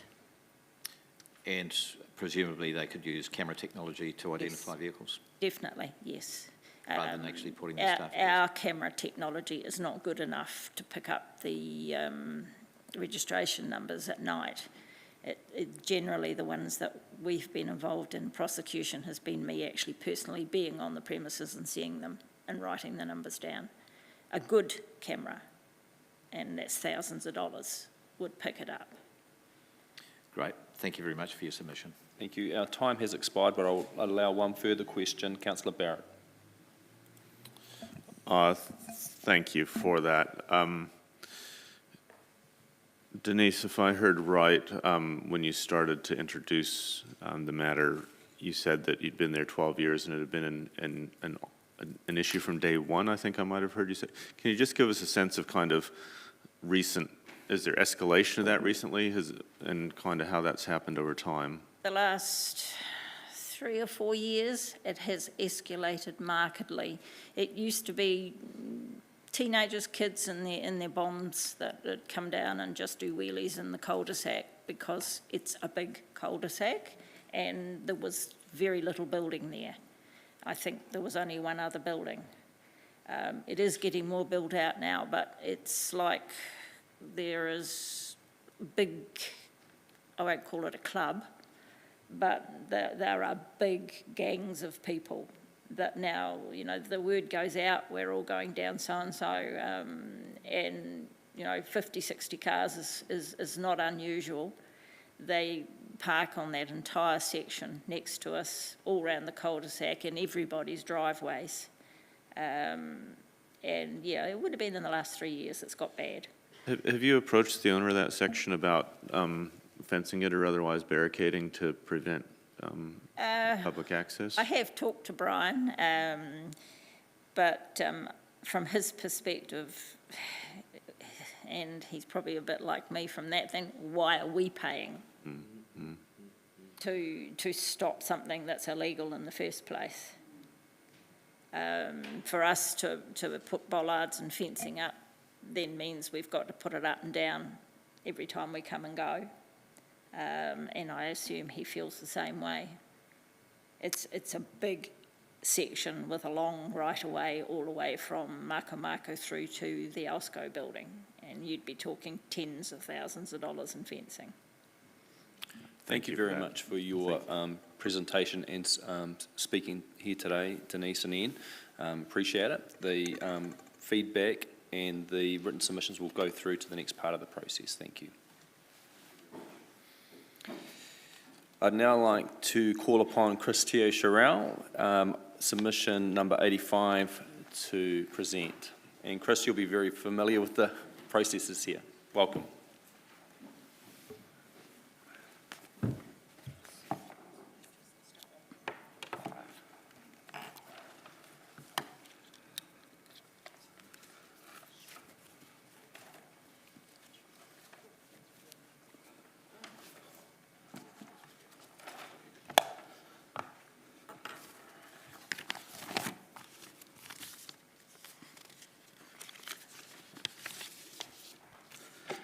Thank you, Vaughan. Gosh, it seems like deja vu. I remember we dealt with this issue once, at least a number of years ago, and it keeps coming back, and I'll make comment on that shortly. So, if you've read my very brief submission, unusually brief submission, you'll know that I support this move, but I don't think it's enough. And I just want to raise one point that is a concern about the implementation of it, and then go on to the point that I made about dealing with it before and no doubt again and again and again. And then finally about a third point about other aspects of the use of streets. So the first point is about the exceptions. I've looked through the Land Transport Act 1988 under which this bylaw would be made, and I could see no provision for the making of exceptions under the bylaw. Now, I may just have overlooked something, so what I'd ask is that you request that officers provide you with very clear evidence that powers to exempt some users of a class of vehicle, that power actually exists. Because it might be in breach of the Bill of Rights if you're saying, okay, for these people can't use these types of vehicles, but that group of people can. Okay, so just so that, you know, there's not the possibility that you go through all the work of putting this in place, the police will use it to make a prosecution, and it will fall down at the first time it reaches court. Okay, but let's assume that power does exist to make the exemptions. Then I think it also needs to make sure that it defines emergency vehicle, because which is, I think, mentioned in clause 24.1, because emergency vehicle is not defined within the Land Transport Act, and it's not defined within this bylaw. So you might get the very absurd situation where a police vehicle is not allowed to be used to go down this road to enforce the bylaw, because it's not an emergency vehicle unless it's One interpretation could be, unless it's being used in an emergency. And I don't think this enforcement of this bylaw would be considered an emergency. Okay, so that's the first point. The second point relates to my comment earlier about having dealt with this once before. As I said, no doubt you'll be needing to revisit it again and again and again. And what I suggest needs to happen is that it be made to apply to all streets in the city.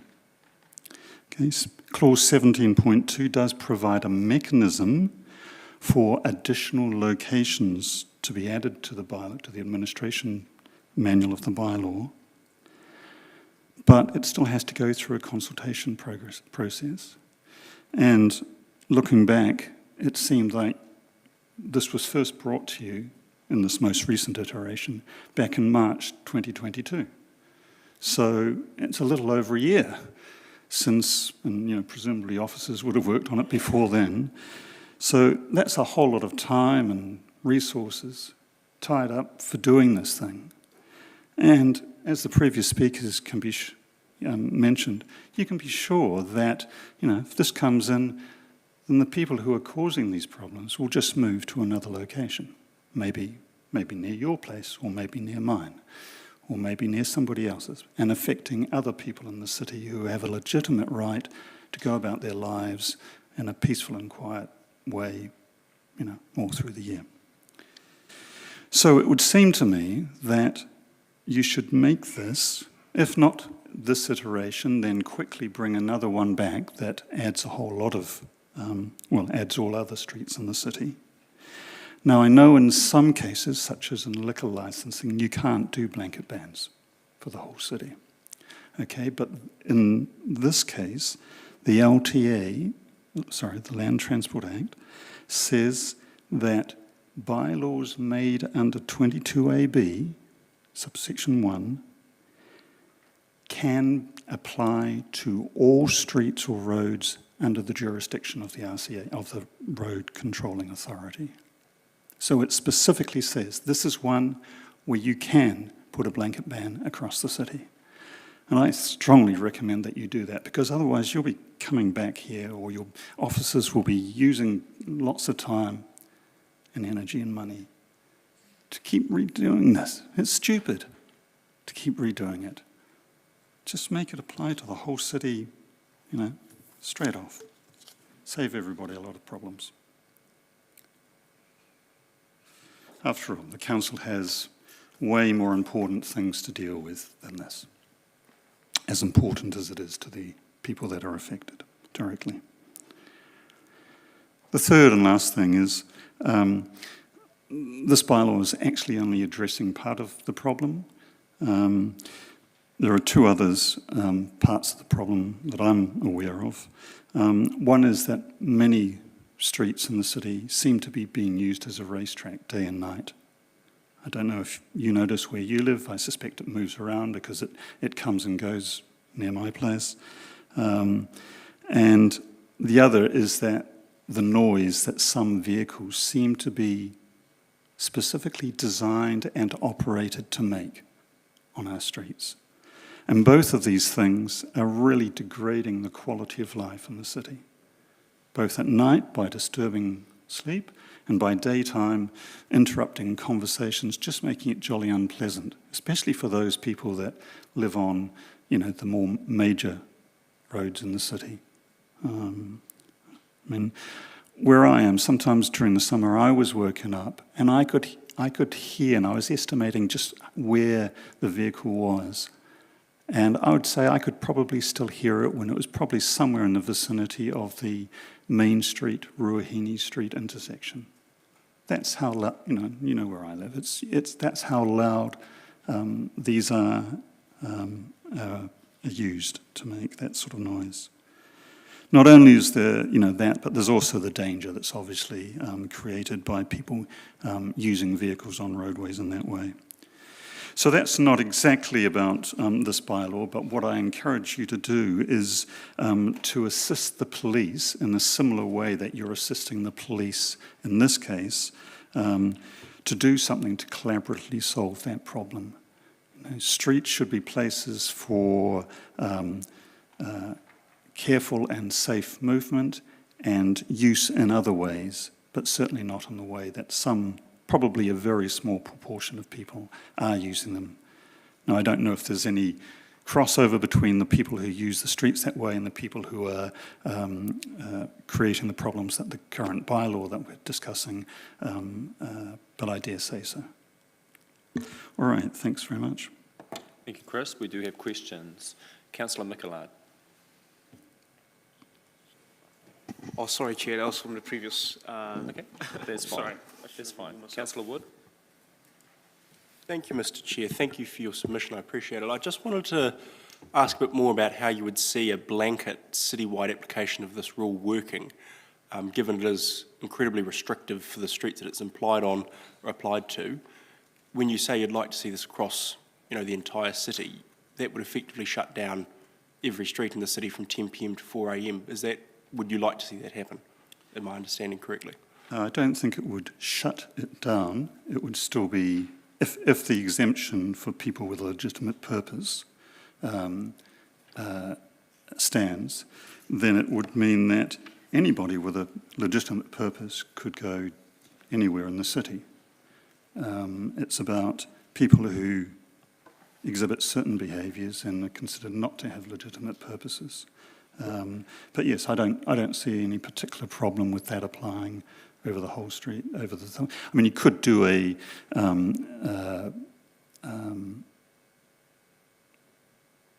put a number on it, a number of vehicles in any one place that weren't, you know, that were obviously associated, the people were obviously associating together, and that weren't there to visit a friend or something like that.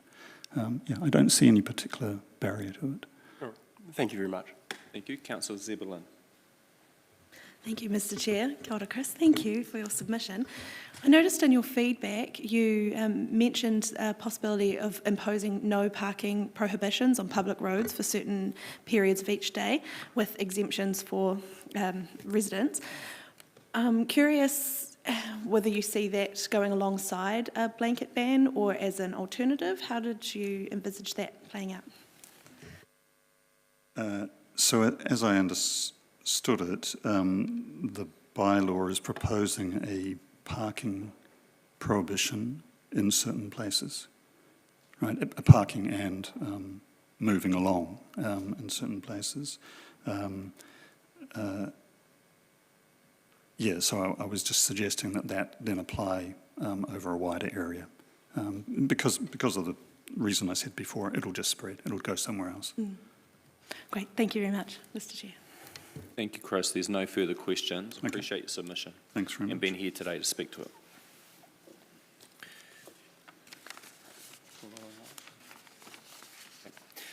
Members, we'll just park item 6. Our next presenter is not here. And we've got a back-to-back list of presenters to go through to a certain point.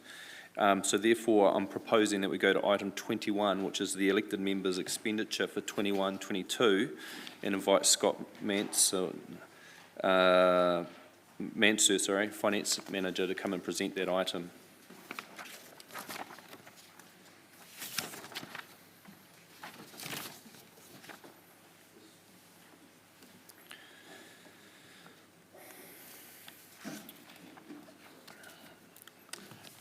Morning all again. I'm largely going to take this report as read.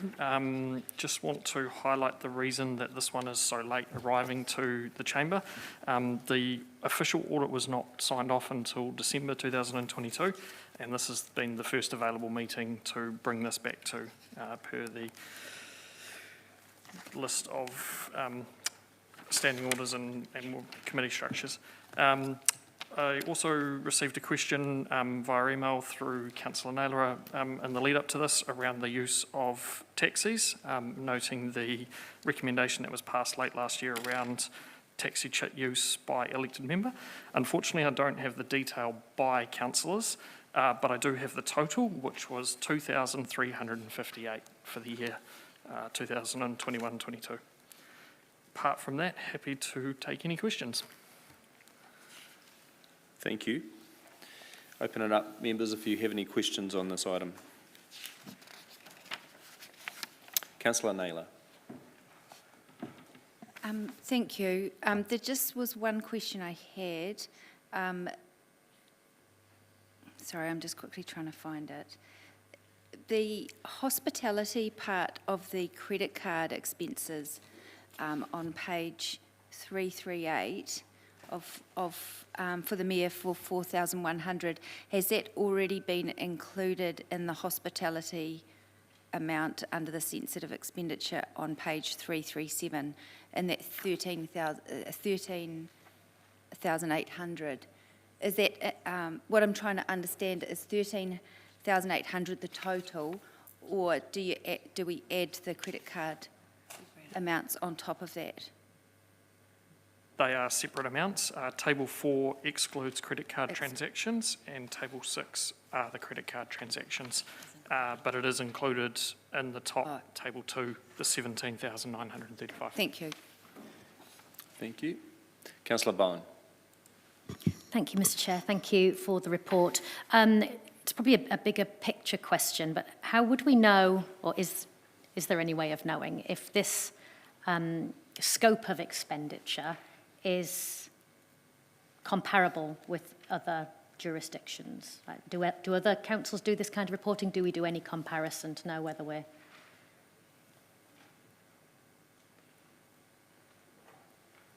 We haven't looked at that, and certainly the council that I've come from didn't do this type of reporting. I guess we could follow up with some equivalents across the country to see if there is anything comparable.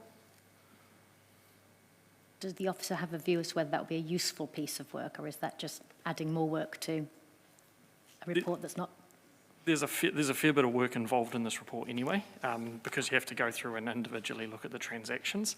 I am hoping to do a bit of work to try and make that a little bit easier on my team for the current financial year report as well. But yes, that would be a little bit more extra work. Okay, thank you. No further questions. Thank you. Councillor Johnson. Thanks, Mr. Chair. Thanks, Scott and Hannah.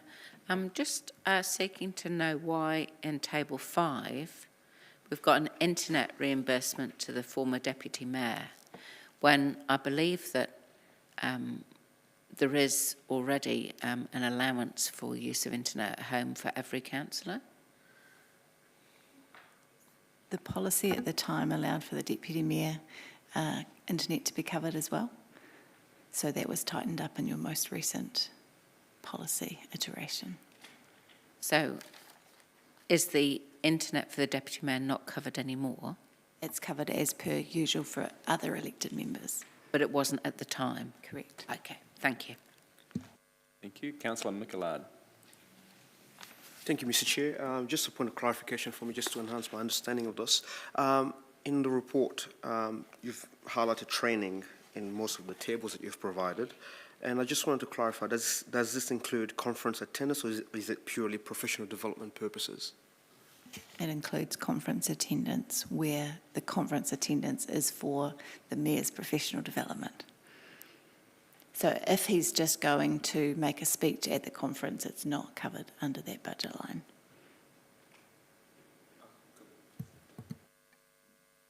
Thank you. There's no further questions. Thank you, Scott.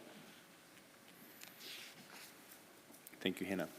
I'm happy to move the recommendations on the screen, seconded by Councillor Naylor. Open it up for any comment or debate. Councillor Barrett. Thank you, Mr. Chair. Just to say, acknowledge the officer's comments that there is a fair bit of work that goes into this. I would suggest that's incredibly valuable work, and thank the officers for the time. It may seem somewhat mundane or perhaps distractive from matters that have more zeros attached to them, but you know, what we do as elected members with public money, especially through our direct use of it for our own activities, is incredibly important for the public to have visibility of. So really appreciate that we do have. Perhaps it is an abnormally high level of reporting relative to some other councils, but I think it's very appropriate, and I hope that it's an ongoing tradition here. Thank you. Councillor Hapata. Thank you, Mr Chair. On similar vein to Councillor Barrett, thank the officers for the report and for the transparency, and fully support this report coming to us. And thank you very much. Thank you. There's no further in the queue wishing to speak, so therefore I would like to invite a vote.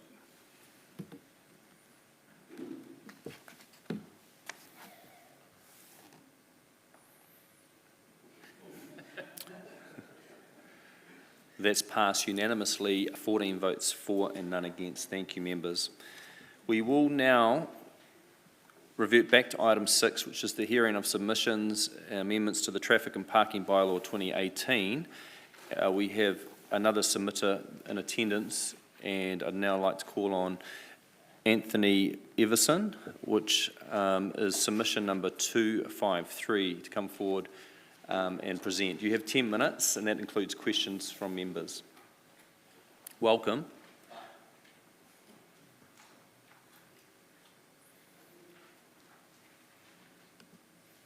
Hi guys, I'm no good at this stuff, but I'll give it a shot. What should I start with? Oh, just an introduction, and just you can speak to any part of your submission. We have read the submission, so take it as read, but add any comments you wish to make. You have 10 minutes to do that, and that also allows time for members to ask any questions. So, thank you. If you look at other councils, they did it, it didn't work. And what you're trying to do is you're trying to pass a law that you have to have police, and the police are already like maxed out as it is because of all the other criminal activities. I know the boy races are a pain in the ass, but when you look at the bigger picture, it's a lot of money to be spent on saying there can't be police, because you're now requiring people that are travelling into their workplaces to need to have proof why they're there driving their normal vehicles. Like, what else can I say really? Like, yeah. Happy for questions then? Yeah, you can start having some questions and I'll come up with some other stuff. Okay, that's fine. Councillor Naylor. Thank you for your submission and coming here today. If you don't think this is the best way for us to address the issues that have been highlighted, do you have any suggestions of how we should be addressing this? I knew you were going to ask this, and I didn't actually have an idea in my head of what to say. I know they're a pain in the ass. Like, I've got friends that own farms, and they're at the point where they like want to kill these kids, you know. But it's my thing is more. It's just training the police more. Like, the police are already at max limit. They can't even deal with the shit that's going on, as opposed to having another law they need to try and police. You got like children at the mall trying to fight with people and stab people. You know, people in the square trying to fight and stuff, and all the other activities that are going on. It's just adding another workload to the police. Yeah. Okay, thank you. Thank you. Councillor Johnson. Thanks, Mr Chair. Thanks, Anthony, for coming in. I wondered if you supported laws in general to try and deal with this sort of thing, or if you think there are other ways of dealing with it. I think I do support laws that would try and stop it, but I know, like, I lived in Christchurch, they put the anti-boy racist law there, that didn't work. I lived in Wellington, they put an anti-boy racist law there, that didn't work. Like, it's a lot of money for a lot of no happening. You know, like, you look at Tip Road and Tawa, Pararua area there, there's an anti-boy racist thing out there, they're still out there doing burnouts. They didn't give a shit that there's a sign there, and the police are just busy, they can't get there to stop it from happening. Like, everyone said, oh, I'll give them a burnout pad. Like, they should pay for their own shit. If they want to destroy stuff, they should pay for their own thing and get their own consents and stuff. I'm not saying, like, I agree with what they do, but I do think, like, Palmerston North has bigger problems than the boy races. Like, there is much bigger problems in Palmerston North than just the boy races. Yeah, like, you watch the police scanner page. There was friggin' some people that were in a stolen car the other day, they got spiked, jumped out, bashed some old lady and hit her over the head with a machete. You know, that is way more important than some kids that are just being idiots on a Friday night, because there's violent criminals out there. Yeah. Okay, cool. Thank you. That's great. Thank you, Anthony. There's no further questions in the queue, but thank you for your written submission and thank you for being here today to speak. So push the button. Yep, you're more than welcome to. Thank you. Members, our next submitter is actually online, Graham and Susan alones, which is submission 284 and 285. They'll be speaking in shared time, presenting. So we'll just bring that up and I'll allow you to get to that submission.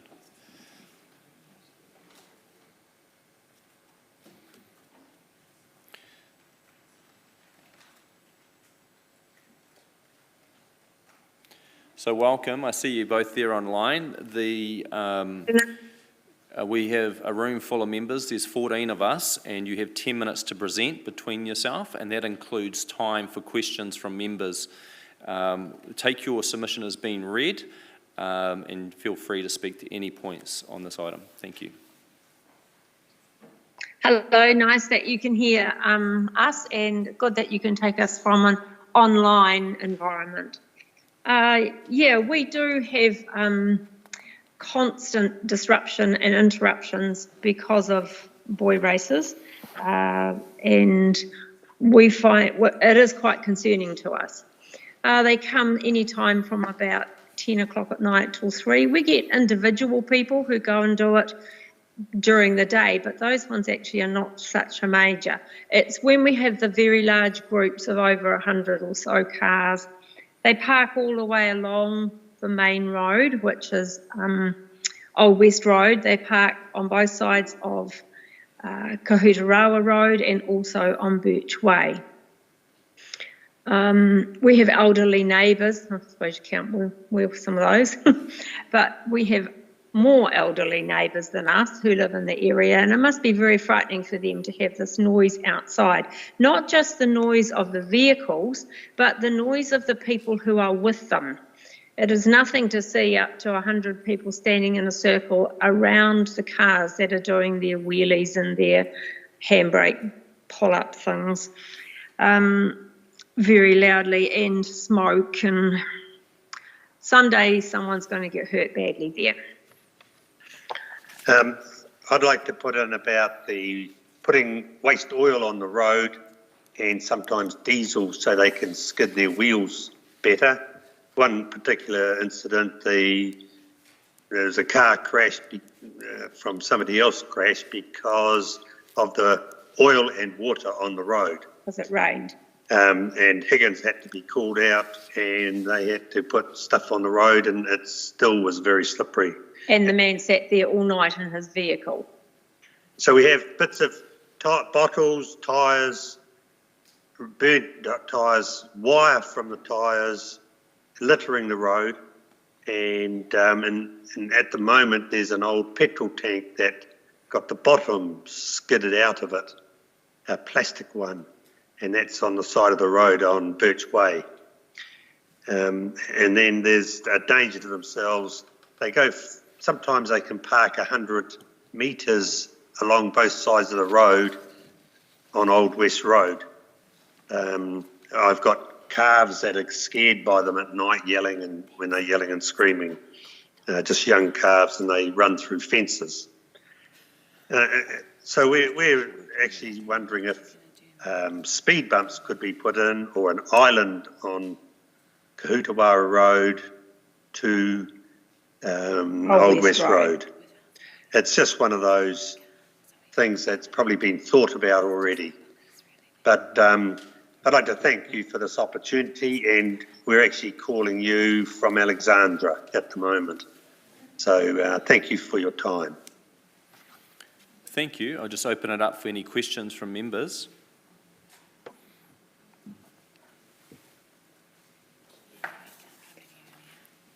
Councillor Johnson.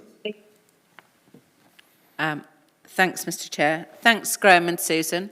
We were wondering where you were. We thought it was somewhere nice. I just want to know, when you have the large groups gathering, have you put calls through to the police, and what's been the outcome?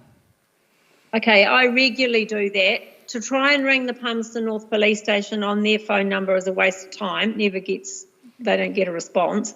So I usually ring 111. They answer immediately. I get put through to police. And then if the police, they get the call, particularly when there's a lot of people there, and they put it on their radio. That's quite effective because they all move on to somewhere else where the police aren't going to be. Because they pick up the police calls on their scanners. I have seen police come out there several times. One time we particularly rang the police to say that there was a vehicle down there with 2 burnt out tyres, and if they wanted to talk to somebody they would be able to. And at that stage they did. They came out, we walked down and we did lay a complaint with the policeman that night. And they towed the vehicle, yeah. We've also seen where there has been police who have come and joined the line of traffic, but because there's just one vehicle, one police car, there is absolutely nothing they can do with the amount of people that there are there. So that one just turned around and went away. So I guess that because we're right there, we can see things. And but disturbing. Okay, thank you. I also understand how busy the police are. That's great. Thank you. Thank you for those answers. Thank you. Councillor Barrett. Thank you, Mr. Chair, and thanks, Susan and Graham, for taking the time out of your day there. Good to see you online. I was hoping you could describe for us a bit what you think the implications would be in terms of residents living further up that road. For instance, if there was an actual event that required emergency access, so house fire, medical event, that sort of thing. Like, what are the kind of implications in terms of access to emergency services during times when there's street racers in that street? You can't get through.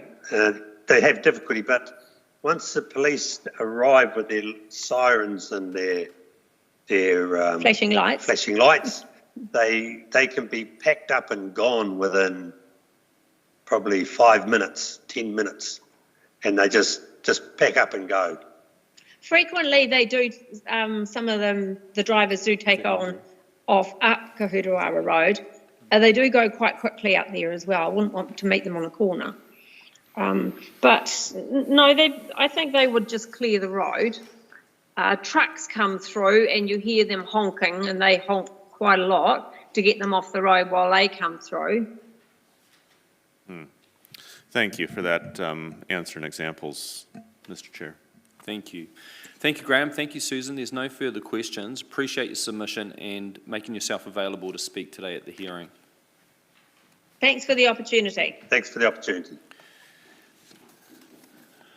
Thank you, members. We will now park item 6 again and wait for our next presenter, but we will take another item, and this item will be the quarterly performance and financial report, item 10, and invite Scott Mansur, our finance manager, Sue Kelly, the manager for project management office, and Andrew Boyle, head of community planning. This is on page 107.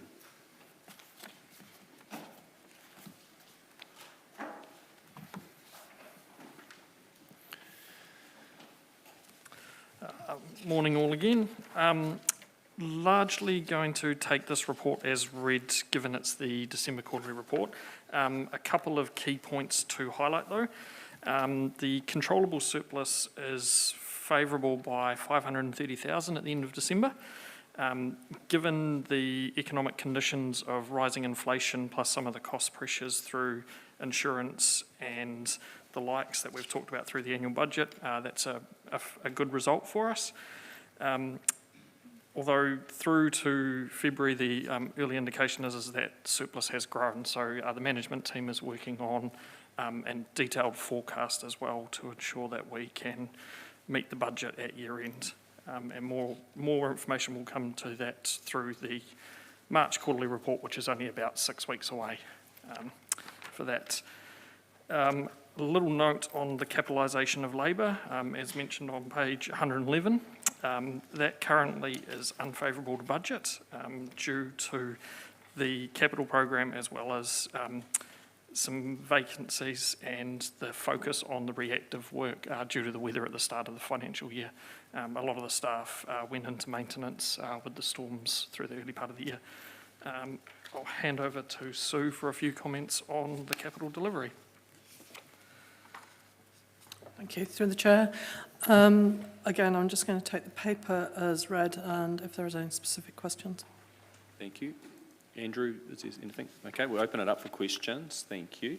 Councillor Naylor. Thank you both for the report. My first question is actually around the capitalisation of labour that you've just mentioned. I'm just wondering, with that being less than budget of 100 million, can you perhaps elaborate if we are to continue with delivering less of the capital program than is expected, and if that's an ongoing, is this likely to be an ongoing concern, and how is that treated in terms of if there are positions that are funded by this, but then we're not able to attribute work to those positions? What are the implications of that at the year end? That's a great question. Thank you. Offsetting the unfavourable variance to the capitalisation of labour is a favourable remuneration budget. Normally they aren't quite as aligned as they are. They are very aligned at the moment, so the savings that we have in remuneration are offsetting a lot of the capitalisation of labour. The impact on the capital delivery, if the program does not deliver the entire program, there will be an unfavourable variance that will come through to the surplus at year end. We're trying everything we can to get the right staff working on those programs. However, some capital projects that are underway don't actually have internal staff resourcing on them. So naturally, if those programs progress, whereas some of the others don't, there will be an implication. We have been utilising consultancy to backfill some of those positions to ensure that the programs can still be delivered as best we can by year end. The work that I spoke about in regards to the forecast will help align what that size of that issue may be at year end. We are working on through getting that as an answer to you.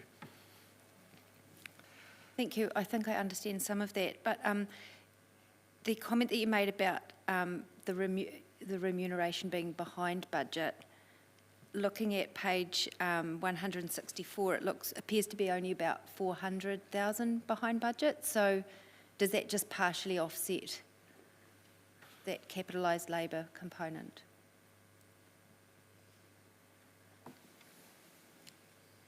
Yes. Okay.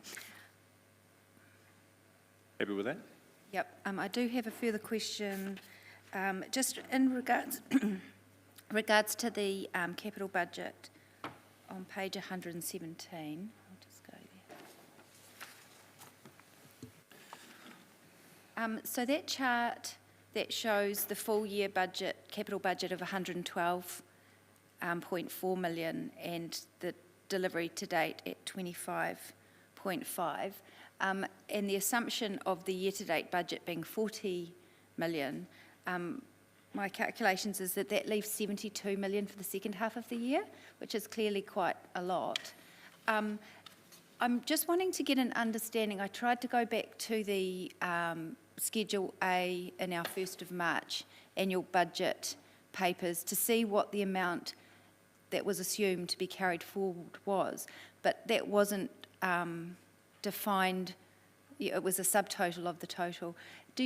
Are you guys able to tell us what the amount that's presumed to be carried forward of that total from this year to next year is assumed at the moment, or any sort of update? I realise it was going to be updated again in May, but do we know what the amount was in March when we considered the annual budget? Absolutely.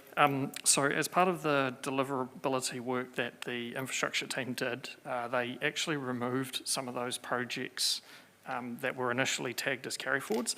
So the figure that was presented on the 1 March meeting was around 20 million. And then subsequent, the councillors decided to remove the CAB earthquake strengthening, and that removed about another 5 out of it. So in the draft, there's approximately 15 million of carry forwards provisioned for at the moment. As you say, will be reviewed in May as part of the final. Just to clarify, so that 5 million that was a carry forward from the current year, So are we understanding that about 20 million of the 112 was proposed to be carried forward? Yes. So am I correct to suggest that rather than it be 72, it's more like 52 that would be expected to be delivered in the last half? Yes, although we do have to report against the annual budget, not what we've moved out. Yeah, I realise that. I'm just trying to get a sense of what's realistic to be delivering. This is the first 6 months. I'm just trying to get an understanding of what what the position is for the second half of the year. And I guess my follow-up question to that is that realistic, or is there, is it likely to be less than 52 million for the second half of the year? We're currently continually reviewing that. Those are live programs that are happening. There are changes that happen on the ground or with contractors, suppliers. We're certainly seeing times now where both contractors and suppliers have had to respond to the East Coast scenario, the emergency over there. So we'll be able to give you some updated figures on that as we go through the process. Okay, thank you. Thank you. Councillor Wood, followed by Councillor Barrett. Thank you, Mr. Chair. I just have one question on page 165. There's a line item here, investment properties. I was just wondering, I apologise if this is obvious to others, but I was wondering what of our property portfolio is classed as investment. Is that anything that's tenanted, or have we got a particular portfolio of investment properties that we own?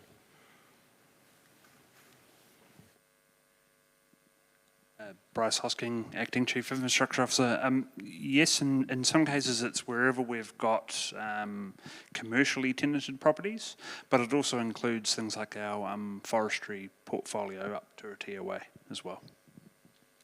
All right, thank you. Thank you. Councillor Barrett. Thanks, Mr. Chair. Just a couple of questions. My most usual question, the Ashurst shared path. The report indicates that in the first quarter of 2023, we'd see that notice of requirement. I just wondered if we're still expecting to meet that time frame. Good question. Through the Chair, yes, we are still working on that, so we're pretty close to having some answers around notice of requirement or agreements for getting that in place. Thanks. So just to clarify the question then around time frame, is that likely to be in the first quarter, or are we now thinking something beyond that? Through the Chair, I'm thinking that it would be likely to be very early in the second quarter, in this last quarter. Great, thank you. Second question, Mr. Chair, is just around page 122 indicates some things around the establishment of the water services entities and and things happening in there. And I just wondered, is City Council going to be engaging around the water services economic efficiency and consumer protection bill in terms of supplying a submission to that?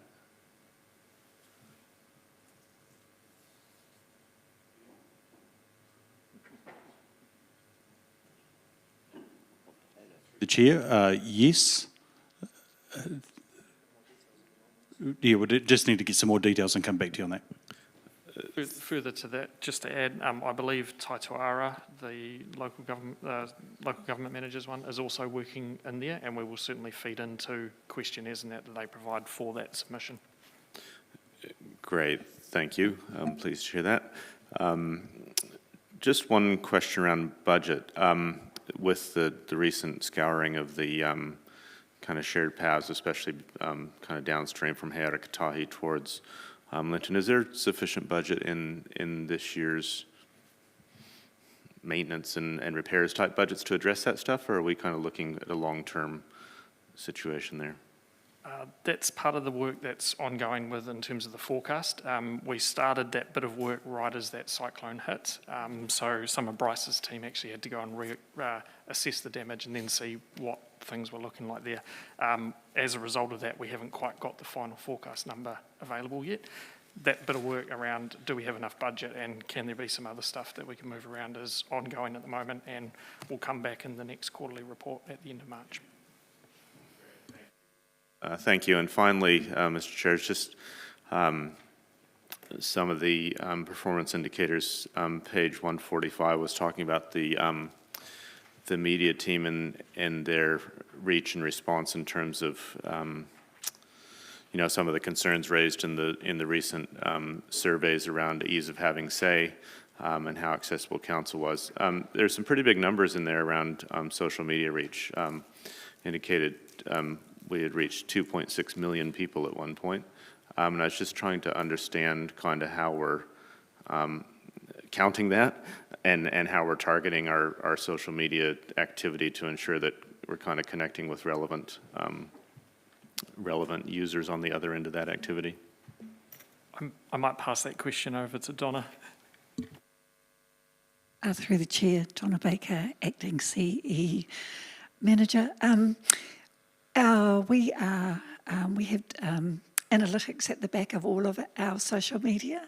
So, and we're getting the counts that come through. So we're watching that every day. We're watching our Facebook and our TikTok and any other social media that we have, plus our website. So the analytics come through on a daily basis. We also have a media company that reports back to us so that we're catching up on what sentiment looks like.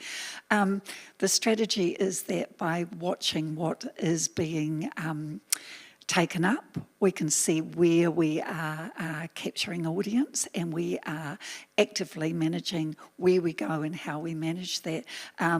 Certainly in the last 6 months, the number of people in the younger demographic have been engaging a lot more with us, and part of our strategy is that we might post something that will cause a little bit of a stir, and then we'll follow on with something that is more around specific council work, so that we're actually getting a bigger audience to look at all of the posts that we're making. So I guess in short, we're managing it on a daily basis. We are analysing it as it comes through, and we are amending the way that we work through social media and our other media to capture the audiences as we see them change. Does that answer your question?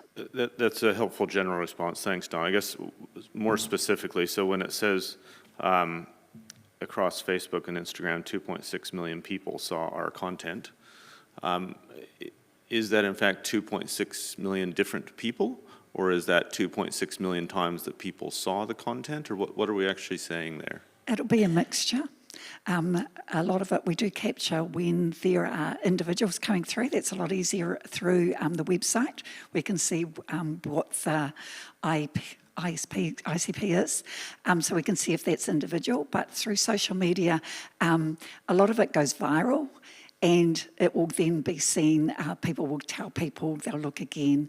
We go out and tell people about it. So you'll get repeat people coming through. So we can't say specifically that it's 2.whatever millions individuals, different individuals, but it is being seen by large numbers. And I think just to make the point too, that as far as our social media goes, Palmerston North is actually leading all local government in this space. So just, making a plug for that. Thank you, Donna, for that very clear answer. Mr. Chair. Thank you. Councillor Hapata. Thanks, Mr. Chair. Looking at the page 127, looking at the measures, and I know under city growth we're in a red, and I wondered if we hadn't lumped them all together, like each of these areas, would it be the same? So if we didn't have Akautri, Ashurst, Whakarongo all under the same banner, would it all be red? That's my question. Or would it be different? Are they all at different stages? Are they all at red?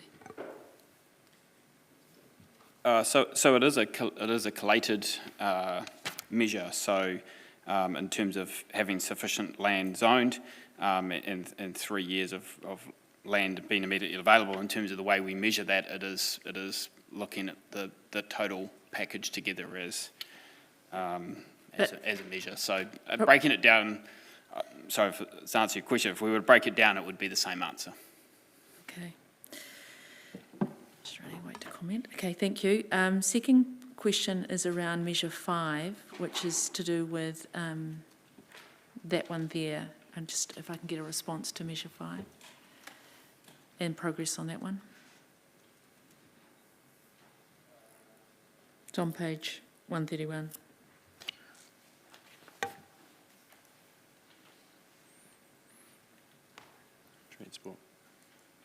Transport. Yep, sorry. Hamish, the request for road and footpaths within 3 working days.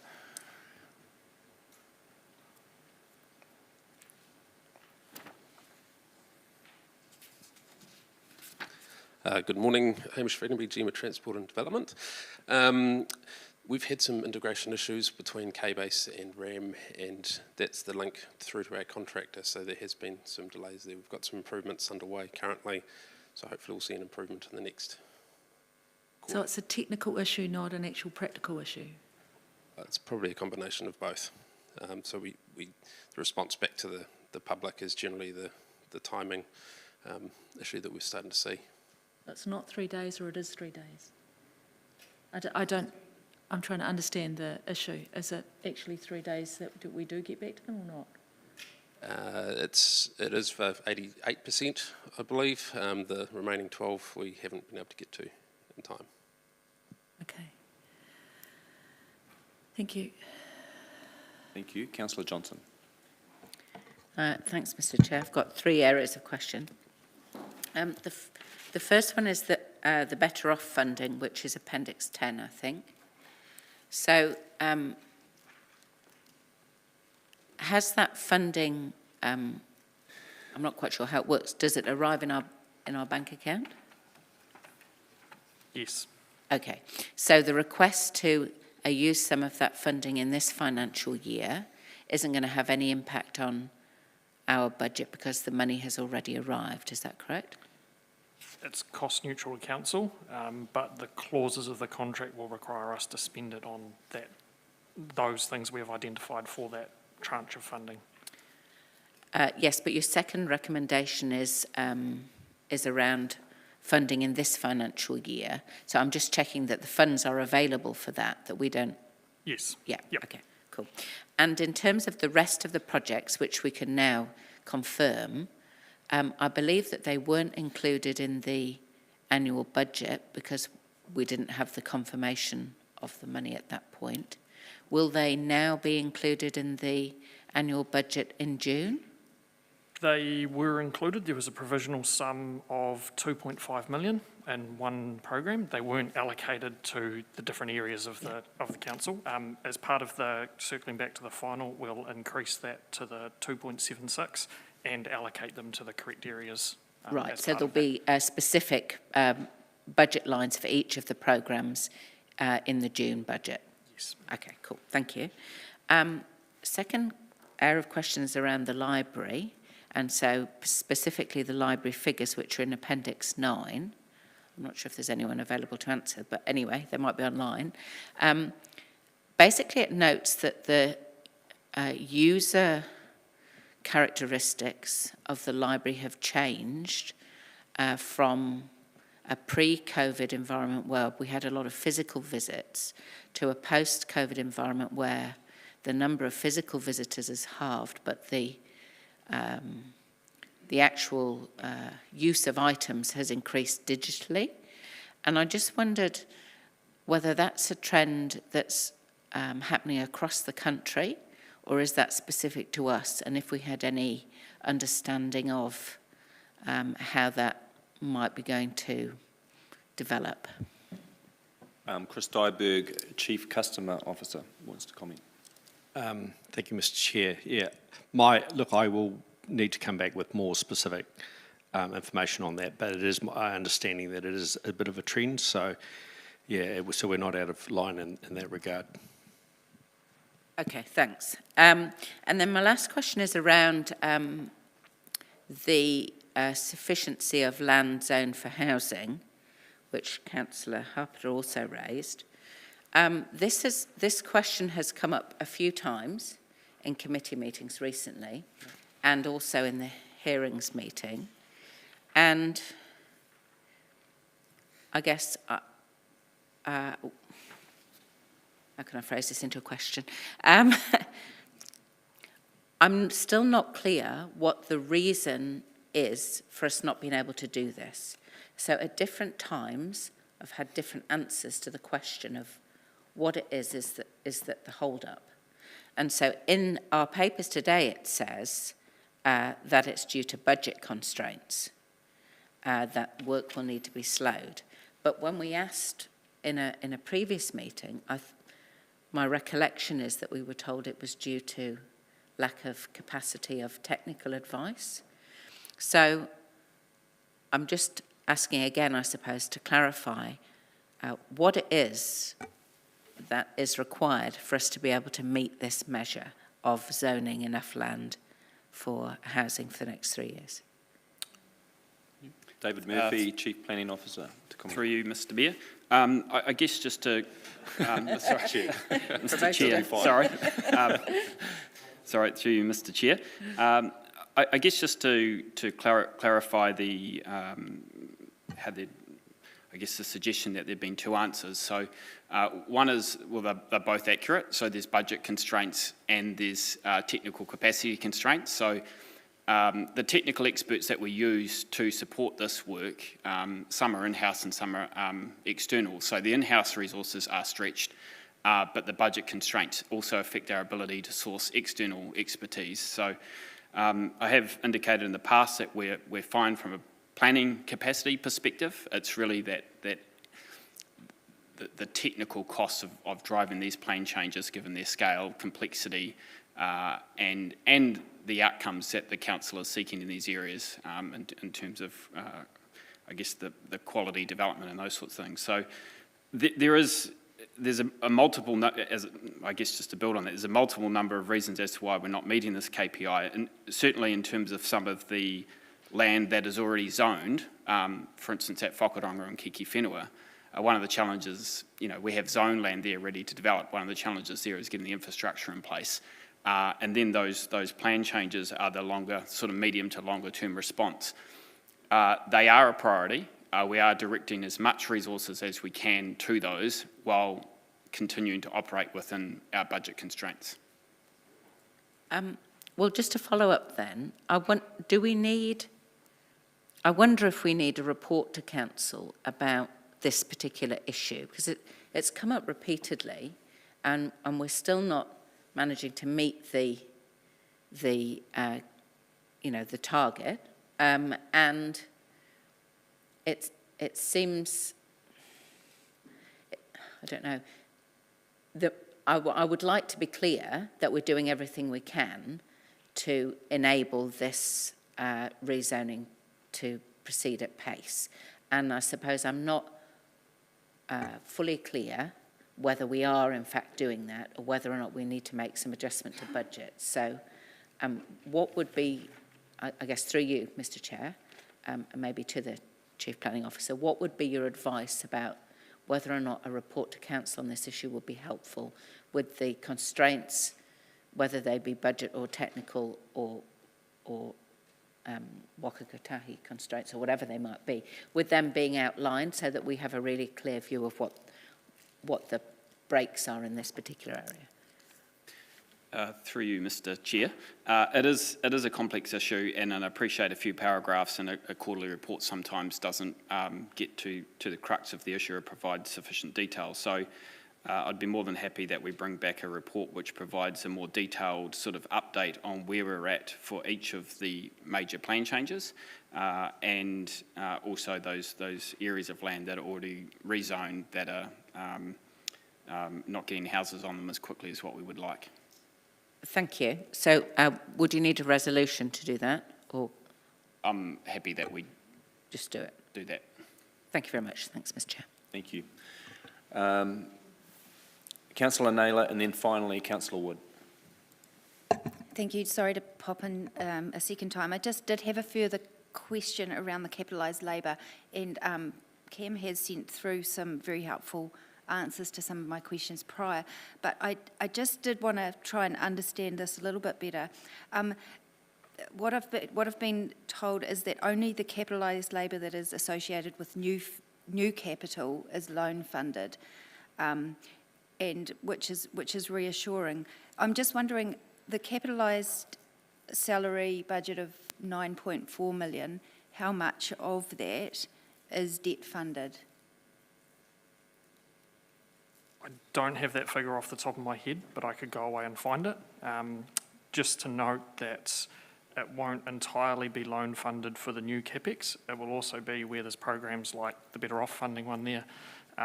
If it's externally funded through Waka Kotahi, for example, we don't loan fund that capitalised labour portion as well. So we could go away and find a breakdown for you. That would be great. Thank you. Thank you. Councillor Wood. Thank you, Mr. Chair. Thank you for letting me jump back in. Councillor Johnson's questioning just sparked a question for me to our Chief Planning Officer. Given budgetary constraints are at least part of why we're not meeting target on this, and we're going through an annual budget process at the moment, what is your feeling as to whether you'll have the budget required in the next financial year to achieve this, or is additional funding going to be required to get us on track? We might go to Wade Crockett, our CE, for response. Yes, through the Chair, I was just pondering on the questions that have been asked about that a little bit more. Perhaps suggest that any report that we did bring back, we would bring it back with your annual plan considerations, because there's likely to be budgetary implications from it. So we could include that as part of that process. Great. Brilliant. Thank you. Thank you. Thank you, officers. There's no further questions. I appreciate you presenting and responding to the queries. Members, this is a natural period just to park before we move and debate this item, to go back to our hearing, item 6, to hear one further submitter, Inspector Philip Ward, on behalf of New Zealand Police. So if we just turn back, this is submission 259. Welcome along. There's 10 minutes to present. We have read the submissions. Feel free to speak to any part of it. That 10 minutes also includes questions from members. Welcome.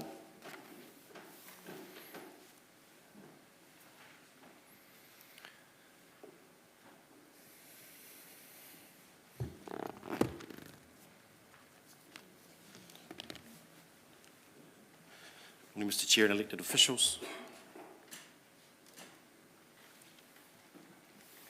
Prevention First is the national operating model for New Zealand Police. It aims to prevent crime before it happens, ultimately making New Zealand a safer and better place to live, work and visit. The model supports this model also supports the Palmerston North City Council goals to have a safe community which is an attractive place to live, work and visit. Prevention First is designed to support and enhance the delivery of police key goals through preventing crime and victimisation, to target and catch offenders and deliver a more responsive police service. It puts all people, victims, offenders and community at the centre of everything police do through deploying to meet demand, targeting the drivers of demand and having the right mindset and taking every opportunity to prevent harm. These three components are supported through meaningful partnerships with others in the community, and Prevention First emphasises the need for police to engage effectively with their partners. And Manawatu Police believe the Palmerston North City is a key partner in preventing crime. So police submit that restricting vehicular traffic through bylaw creation referencing specific locations and time periods will minimise harm in our community. Antisocial vehicle users who congregate in numbers then cruise Palmerston North City and outer townships to meet up at predetermined sites and do burnouts have become a major public nuisance. Their driving is a risk to themselves and other road users, as well as bystanders. And commercial operators in the industrial areas are significantly impacted with road access to their businesses blocked, drivers being threatened and damage to their infrastructure. Residents are tormented with the constant roar of engines and the screeching of tyres, making it impossible to sleep. And these events now occur almost every weekend. The numbers of participants and onlookers is regularly between 50 and 100 cars a night. The police have, on a number of occasions, tried to enter the areas to disrupt this behaviour. However, the numbers are so vast that as the police have entered the road, pedestrians walk out, block the police vehicle access, surround the car, and then essentially force police to make the decision to withdraw. Police believe it's only a matter of time before one of the participants or onlookers is seriously injured or killed. Police have collaborated with the Palmerston North City Council and other key partners, including business owners, focusing on a number of environmental and prevention strategies and enforcement activities at locations around the city in an attempt to disrupt this behaviour over the past 20 months. Police contend that this persistent behaviour is not just a police problem, it requires a collaborative, joined-up approach across multiple stakeholders to achieve a sustainable outcome that supports the well-being and residents of residents and business owners. Police appreciate that the engineering solutions require capital investment and accept that the City Council may not be in a position to sustain that. Therefore, other tactics should be considered alongside these measures. Crime science and experience has shown that the enforcement activity will only temporarily reduce offending and displacement will occur. After a period of time, the antisocial vehicle users will look for new areas and sites to conduct their burnouts and illegal street races. A balanced prevention and enforcement approach will provide a more durable outcome and will provide a sustainable solution in terms of cost and resource deployment. In considering other districts around New Zealand, the police have identified some success with Hamilton City Council and the New Plymouth District Council, where they have instigated bylaws targeting motor vehicle racing and antisocial vehicle use on public roads, enabling police to issue infringement notices to vehicles congregating at specific times in contravention of regulation established through the bylaw. So the bylaws effectively provide police with the ability to more safely disrupt large congregations of vehicles at ASVU events without putting the officers at risk by having to enter the street. It has also anticipated the ability for police to issue a financial penalty, and the potential for recidivist offenders to have their vehicles impounded will also act as a deterrent for further offending and participation in congregating at these events. Therefore, Manawatu Police support the amendments being proposed in the traffic and parking bylaw amendment, including prohibiting light vehicles, those weighing less than 3,500 kilograms, from being operated on specific roads during certain times, limiting the times the prohibition is in effect to between 10 p.m. and 4 a.m. every day of the week, installing signs that detail those restrictions, enabling police to issue infringement notices for gathering of light motor vehicles in locations identified in the administration manual and bylaw, and excluding from the prohibitions those vehicles who have genuine reason for being on those roads. So, thank you for listening. Thank you. We do have questions. Councillor Hancock. Thank you, Mr. Chair, and thanks, Phil, for the submission.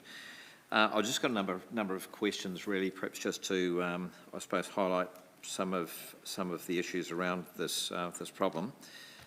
Can you describe some of the difficulties in actually policing these events when you have large numbers of participants? Well, I can, and a recent example of that was the 4th of March, a couple of weekends ago, when we had another Palmerston North invasion, and those cars came from all around the lower North Island, from as far north as Rotorua. So one of the problems we had is that they all congregated in a certain location in the warehouse car park, which we attended. We set up checkpoints on either side of the car park, and as all those vehicles left, we went through them all to make sure there was no drink drivers, and the vehicles were up to code as far as licences and warrant of fitnesses. While we were doing that, it gave them the that gave them the opportunity to set up Noel Rogers' place by Setters Line. And when we were receiving calls from residents in and around the amount of vehicles and what was happening up there with the burnouts when we arrived, there were around 400 vehicles that had congregated on that site. And I estimate around 1,000 spectators in and around Setters Line and Noel Rogers' place. The issue with that is we had over 30 police staff working that night. It's specifically in relation to the Palmy invasion, but even with those numbers, that just becomes too overwhelming for us, and from a safety point of view for staff, to actually go into those streets to try and effect any sort of intervention with regards to the vehicles that are doing the skids. So as we know from that event, there were 5 skid cars. the other 400 cars were the spectators who were turning up to watch. Great, thank you. So in practical terms, how often can you run an operation like that when you perhaps have intelligence that these events are going to take place? How is that easy to do? When we look at deploying into those types of events now, we're looking a bit more district-wide because this is a district-wide problem. So we're looking at what we call our police support unit from Wanganui and as far away as New Plymouth. And that's in relation to that public disorder that occurs when we turn up to those sites to start dealing with the spectators, because they invariably turn negative towards the police. And it's very difficult in that environment when you have a very hyped up crowd to try and effect any arrests, because it takes something like 4 or 5 police officers to safely arrest a person. And then you've got issues around making sure that person, because they're in our custody, are looked after and cared for. So that then further diminishes the ability of police to be able to effectively on the front line deal with those, with the rest of the crowd that are still present. But as far as, I think your original question was, how easy would it be to... Sorry. So I suppose I'm trying to gauge just, I suppose the logistics of organising a police operation of that significance to actually deal with these problems. Like the logistics of that, I assume that you're bringing stuff in from other areas. So we do, from Wanganui, Wellington. They actually become quite, they've become easier now to, as far as, because we've got buy-in from the bailiffs who also turn up and work with us, and vehicle inspectors as well. So the logistics of that also is working with the likes of the Wellington Police and Hastings Police, because of course we've got the participants from those areas coming across to Palmerston North, and there's some opportunities there to stop and speak to those people on the way through.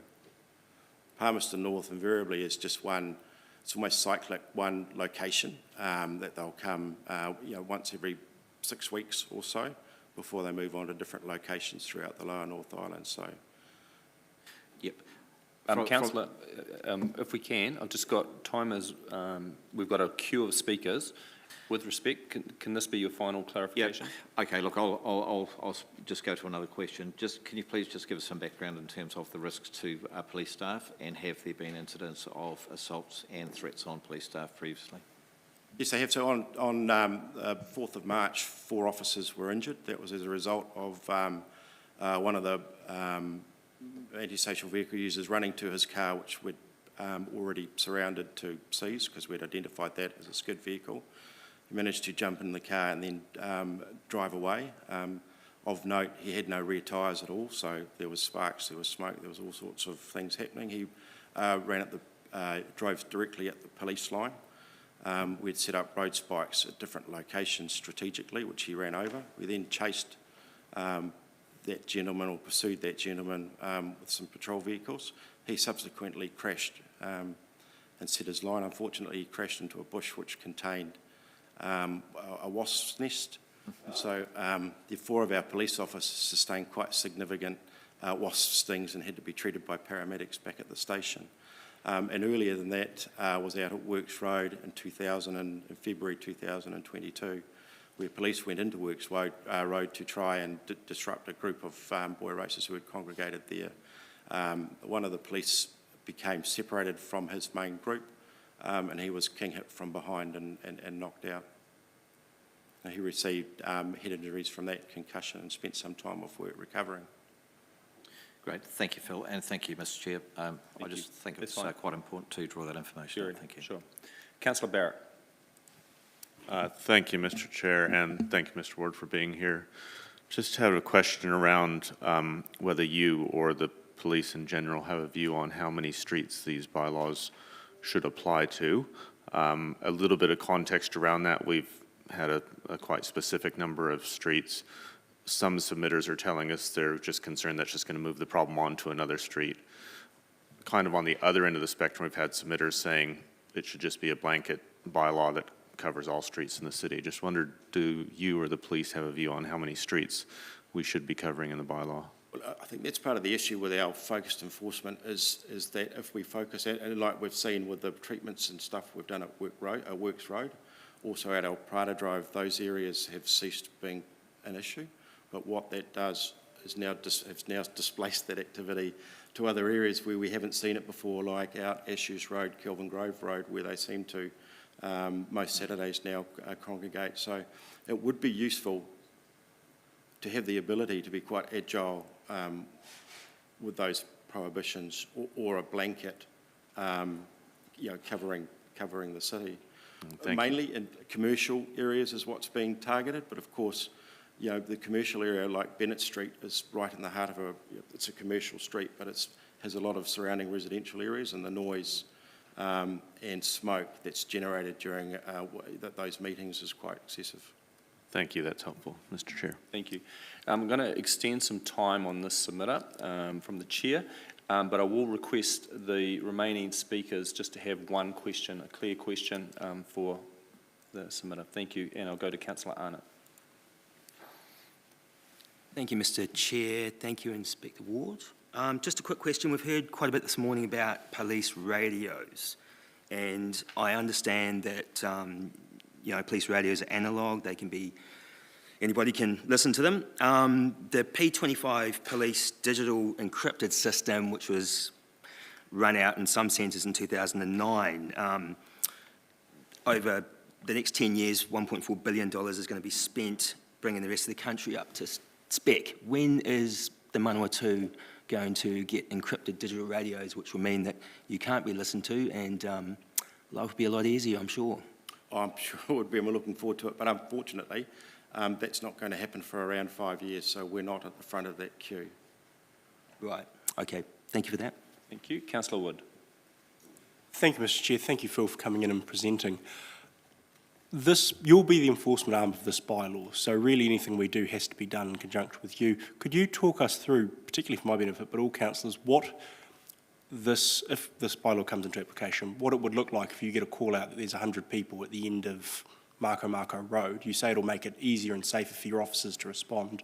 Could you talk us through what the process would be and how it would be safer? What would you just put a stop at the end of the street and you'd just close them in and then go through it one by one? Or what process would you follow to apply this bylaw? So we'd certainly put some type of cordon around the area to make sure everybody's safe. But what it would mean is that we can then start dealing with the spectators on the peripheral, as opposed to having to walk past all those spectators and isolate ourselves down at the bowl end or the end of the cul-de-sac where most of the activity takes place and where most of the spectators congregate.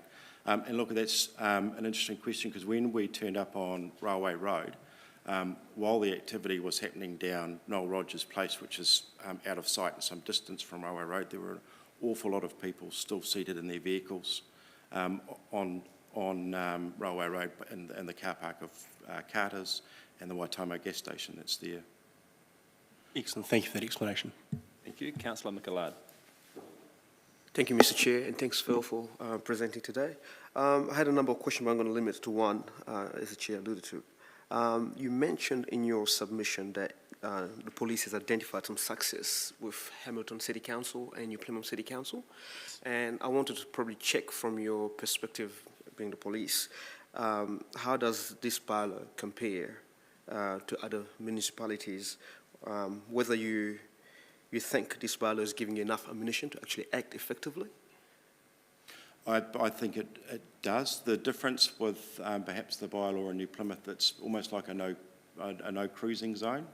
So if vehicles are identified driving in those areas excessively, they can be issued with a notice to desist, to desist. Whereas this, if any vehicles are located in those streets at those restricted times, and there isn't a proper reason to be there that's legitimate, then they can be issued with an infringement notice.